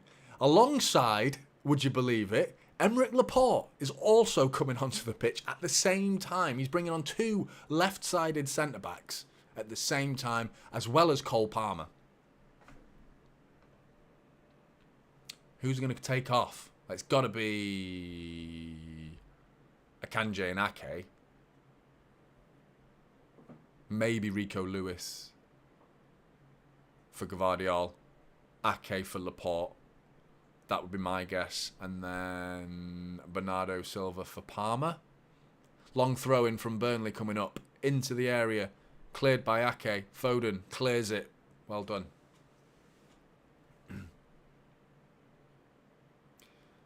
Laporte staying, in my opinion. Yes, says sub to the Mancunian way. And Big Steve. I need to find a shorter way of saying your name. I'm just going to sub to.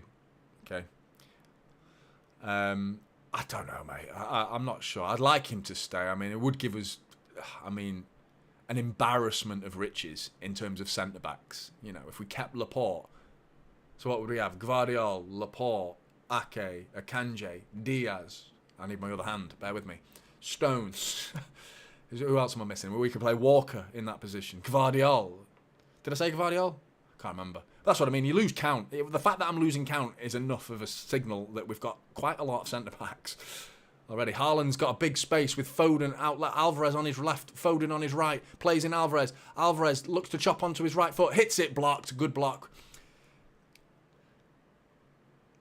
Tough.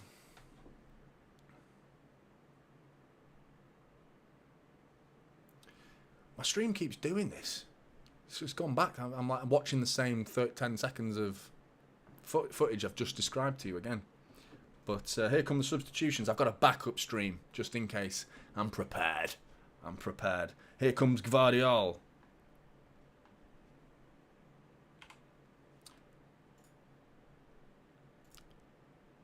Seeing big moment this. Could this be the stepping stone, the first step he takes officially as a competitive Manchester City player? How many years are we going to get out of this man? How many years? I think he could go on to be one of the greatest centre-backs in the Premier League. I really do. At 21 years old, playing the way he plays, I'm excited.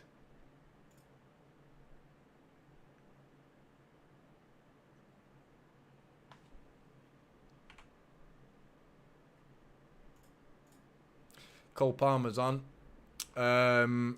Sorry, who was off? Ake, Haaland and Lewis are the 3 players. So no hat-trick for Haaland tonight. Captain in my fantasy team as well. Is there anyone who's playing fantasy football that doesn't have Haaland in their team? It's like 90% of people playing has got him in their team. Here's Gvardiol. Right, where's he playing?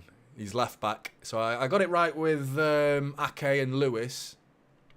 Laporte's gone in the middle with Ake. But I said he would take... Anyway, Foster, edge of the area. Burnley, pressing, shot, blocked by Laporte. So Alvarez has gone up top on his own.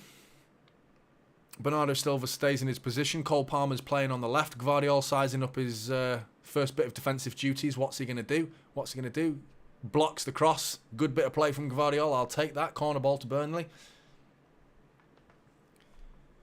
Gvardiol with his great big bushy beard. Kovacic nearly fell over then. They're not giving up here, Burnley. 10 minutes to go. 3-0. Connor Roberts plays it down.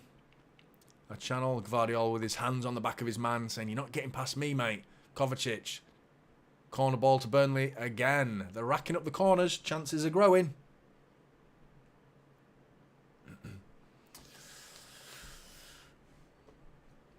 Is there a typical City fantasy league? I nearly made one this morning, mate. I nearly made one. I joined MCFC lads and City Extras. Corner ball from Burnley. Cleared. No, it's not. It was a chance for... Yeah, missed header. I joined their leagues. I wasn't quick enough. I thought it'll be like a league with like 3 people, but yeah, I didn't do it. Next year I'll do it. I'll do a league next year. Man City on current defenders. Money spent on transfers.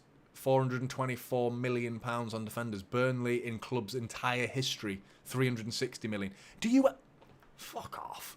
Do you ever see those stats when it's Liverpool spending or United spending or Arsenal spending? Let's get those stats up, okay, when other teams are playing. Always about the money when City are playing. Alvarez closing down James Trafford. Piss off, Sky, with that bollocks that they just came out with. Yeah, we said we have more money than Burnley. Oh, boo-hoo. Give it over yourself.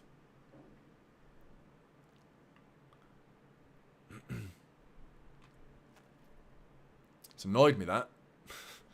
Winds me up. The agenda, you know, you just sense it. It's an agenda. They really try and stick the knife in, don't they? This game's petering out in terms of chances. Cole Palmer playing. West Ham, he's been linked with. Could he be involved in the Paquetá deal? I know a lot of City fans want to see Cole Palmer stay. I think if we go and get Doku, he's very, very different to Cole Palmer in terms of attributes. Is Brun Larson trying to size up Kyle Walker. Good play. Berger blocked. Another corner for Burnley. They're going for it now, Burnley. United still have the most expensive defender. They never mentioned that, says John Burke. Absolutely.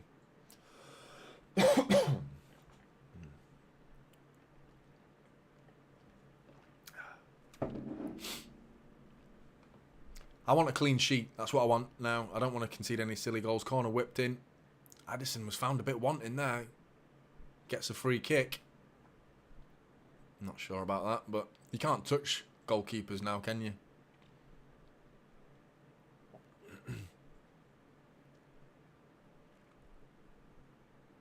A lot of people there complaining about the money. Totally agree. It's just... There are so many myths that surround City as a club. Like, myths combined with... hang on a minute. Edison with another long ball all the way to Phil Foden, who's in on goal. Phil Foden. What's he going to do? Oh, he's kept it brilliantly. Plays it back to Cole Palmer. Cole Palmer's being forced away from goal. Alvarez too. Surrounded by Burnley players. That ball from Edison was absolutely delightful. So good. He's been brilliant, Edison. His distribution has been fantastic. And it's been a tactic as well. It's not like he's just gone out and felt like it. He's been sent out, and it's been a tactic that he's been instructed to do this. He's had so much of the ball.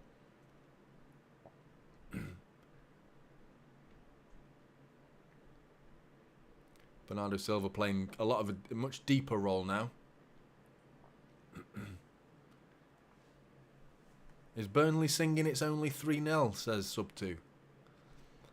No, I think it's the City fans singing it's only 5-1. 50,000 empty seats, it's only 5-1. It's only 6-1, it's only 6-1. 60,000 empty seats, it's only 6-1. It should have been 10. It should have been 10. You lucky bastards. It should have been 10. One of the greatest days of my life, that. 6-1 at the Swamp. Unbelievable. Unbelievable. I was like a kid in a candy shop. Like, I was just like bouncing off the walls when the 6th went in. Anyway, Phil Foden bringing it forward. Alvarez overlap. He's got to hit it. Hits it hard. Good save. Not a good save, really. I think Alvarez needed to get a bit more of an angle on that power behind it. Plenty of power, but straight at Trafford. Another good chance there for Alvarez. Hang on a minute. It's all kicking off. A fan on the pitch has been manhandled by about 5 or 6 stewards. What's going on? A lot of knobs out in Burnley tonight.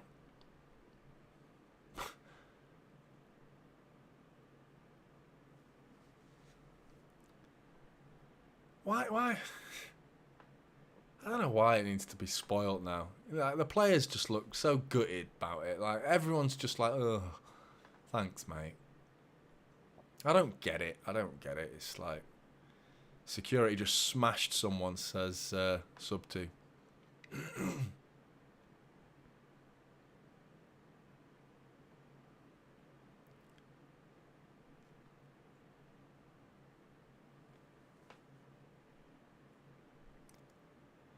Oh, linesman got wiped out by Kovacic. Actually, you know what? Linesman then gracefully fell. Maintained his composure. Kovacic was fouled, and as Kovacic goes down, he lands into the shins of the linesman. One leg goes. The linesman maintains his balance beautifully. Keeps the flag up, doing his job, and just, and he styles it out, and he just gets back and one of them. Beautiful from the linesman. He could have gone on his arse easily there, but maintained it brilliantly. Free kick to City. 3 minutes to go, plus 700 minutes of added time.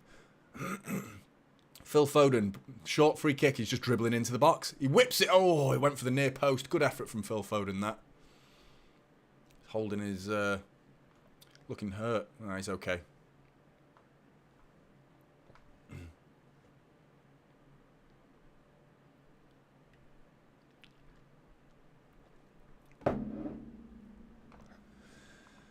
Oh, 3-0. First game of the season. I'll take it. I can see another one creeping in here, you know. Get a fourth.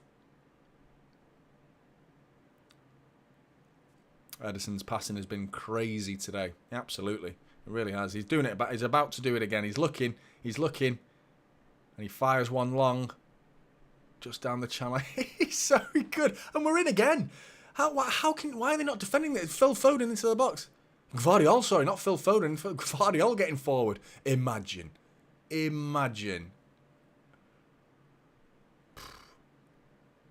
The scenes that would take place if Gvardiol scored. Gvardiol on the ball. Plays it inside to Alvarez. Back to Bernardo Silva. Dribbling with it casually, Bernardo Silva. Keeping the ball. Seeing the game out. Laporte into Kovacic. Back to Bernardo Silva. Lovely ball. Rodri's very far forward. Excuse me. Very far forward. 1-2 with Cole Palmer and Kyle Walker. Palmer doesn't go for it. Just keeps the ball. Plays it back to Akanji.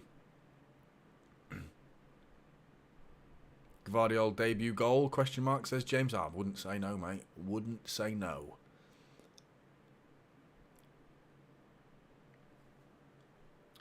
Zubair says Ederson has 80% accuracy, even with those long balls. Is that a true stat? He actually has 80%. Akanji's giving it away. Foster's in here. Akanji's got to win it back. Good defending that. Seeing him into the corner. Goal kick. He's won the corner. Akanji's fuming with himself. Good. I like that. I don't mind. It's like the mistake wasn't punished. It wasn't that bad a mistake. It wasn't great. He gave the ball away, but seeing how distraught he is with himself, it's good. I like to see that. He cares. Yeah, it's from SofaScore. No way. 80% passing stats for a guy who's been as direct as that. It's not like simple passes. Corner from Burnley, back post to no one. Cleared by Laporte. Bernardo Silva chasing the clearance. Bruyne Lars picks up the pieces. It's back with James Trafford, who's on the halfway line. Closed down by Alvarez, and it's gone out for a throw and got away with that one. 6 minutes of added time. He's got 2 boards. One for the subs and one. Here comes Nathan Redmond. And Josh Brownhill's coming on.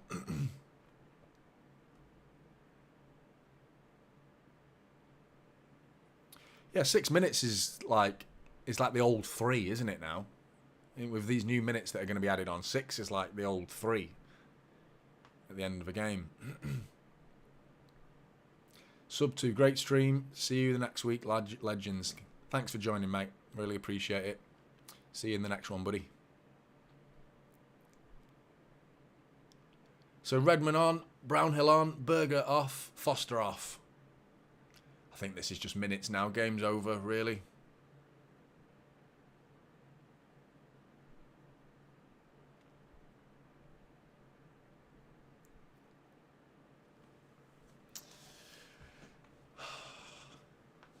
I'm buzzing. 3-0, opening game of the season. The game's died now, really. I think I can see it just being knocked about for the next 6 minutes. Thoughts on Kovacic today? Pretty good. Pretty good. I mean, he just keeps the ball really well. It's just, you know, when you see him coming on for De Bruyne, you're just not going to get that same creativity that De Bruyne offers. And just that guile and that creativity and the cute passes that De Bruyne has got. It's hard to compare. It's unfair almost to compare to Kevin De Bruyne, but I think he's been solid, Kovacic. Walker's been brought down. Nasty one there. He's holding his hands up. He looks really badly injured. He's stuck his hand straight in the air. That's a nasty one, that. Looks like stood straight to the heel. He's checking to see the injury, the referee. He's put the yellow card back in his pocket. I think he was checking then if he'd like broke his leg or something and he was going to whip out a red card. Because he put the yellow back in, like, hang on a minute, I'll see how bad it is, because Kyle looks hurt. Oh, that's high. He was never winning that. Ooh. Zarawi there. If there was such a thing as an orange card, I mean, VAR are looking at this one. That's a red. That's a red card. He's gone through the back of his leg, the back of his calf, studs up, nowhere near the ball. He's coming over to look at it. He's getting sent off here. It's going to be a red. I feel sorry for Burnley in that sense. I don't feel sorry for the player. That's a red card all day long. Kyle Walker went straight down, hands up in the air. First bit of VAR. We've got a new VAR system to look at here, which is interesting. Let's see what they're saying.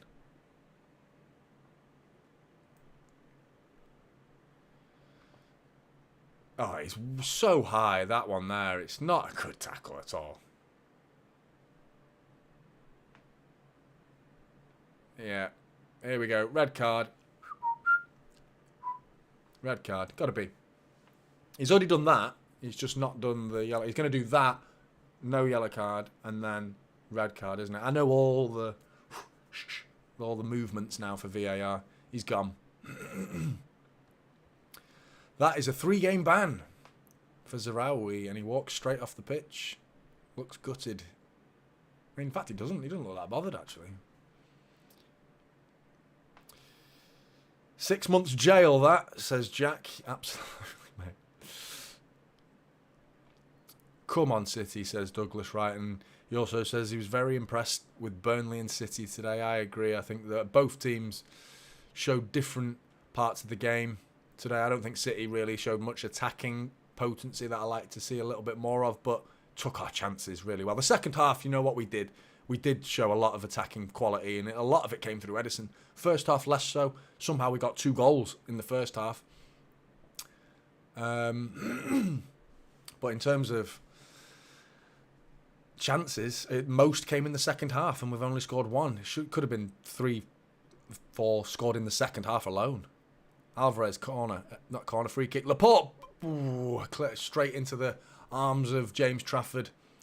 So it's going to reach 99 minutes this at least, considering all that time. James McAtee's just come on, by the way. Kyle Walker's been subbed off.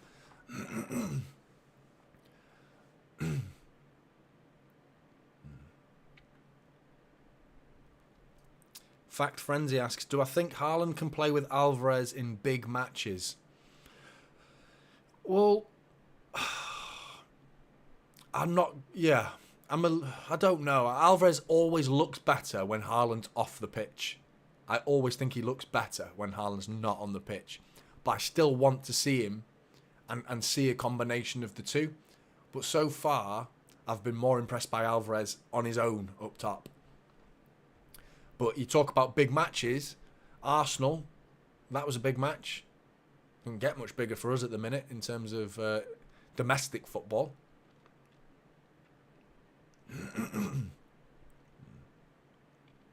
Who has the captain's armband on now? I don't know, mate. Can't really see from here. My guess, I don't know. Trying to figure it out for you, mate. Can't see. I'd personally give it to Rodri, but I'm not sure he has got it. McAtee's on, which is nice. Hopefully they're not sentimental minutes and they actually mean something, that he is going to be part of this squad this season. That would be nice. I hope we don't loan him out and Pep sees him as a future City player. But there's a long way to go in the transfer window, so... Jack says McAtee's so technically gifted, it's unreal. Watch him properly. I agree, mate. He's a very good player. Oh, Alvarez nearly closed down James Trafford again. That's the one element of his game that Haaland doesn't do as well in terms of pressing, closing down and winning the ball in the final third. Not a good start. De Bruyne and Walker hurt, says Amy. I agree, yeah, it's worrying. I think the Walker one was okay. He got back up and walked off. I don't think Kyle Walker's got a long-term injury. De Bruyne, on the other hand, is a bit more worrying.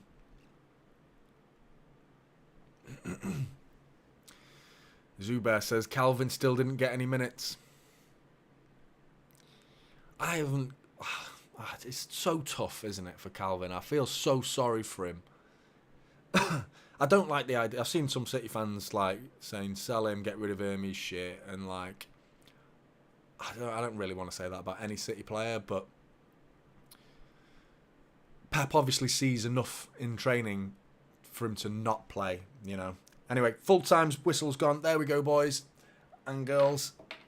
3-0. Premier League season is well underway. What a game to start with. Not the most exciting performance from an attacking sense in the first half, but the second half we just took control of the game, made Burnley look ordinary, which I think we should be doing considering the calibre of players that are on the pitch. Overall, you can't complain. 3-0. You're hoping Kevin De Bruyne's injury isn't as bad as it looked. The fact that he looked pretty distraught. That's the only blotch on today's record, is the Kevin De Bruyne injury. Burnley looked good. Credit to Burnley. Pep and company embracing one another there, and big smiles from Vincent Kompany. I think Burnley should come away thinking they enjoyed that and they did well. City know that they didn't even need to play that well and still controlled the game, still won the game 3-0, and the big man up top has got that, whatever you want to call it, any sort of monkey on his back, got rid of it, because there was a little bit of a run going on there where he wasn't scoring. 7 or 8, I can't remember if it's 7 or 8 games where he went without a goal. Done now. That's gone. Premier League game, 2 goals to his name. Haaland is back. City are back. And the Premier League is back. Thanks very much for joining me in this stream, guys. I've really enjoyed it. If you can join me in the next one, that will also be appreciated. I'm going to try and do a match reaction today. I've got 2 children I need to go and see before I do that. But after that, I think I'll try and do a match reaction today. If I don't, I'll do it first thing in the morning. And I look forward to seeing you in that. Thanks again so much for everyone who's joined me in the chat. I really, really do appreciate it. Thanks again, guys. And I'll see you in the next one.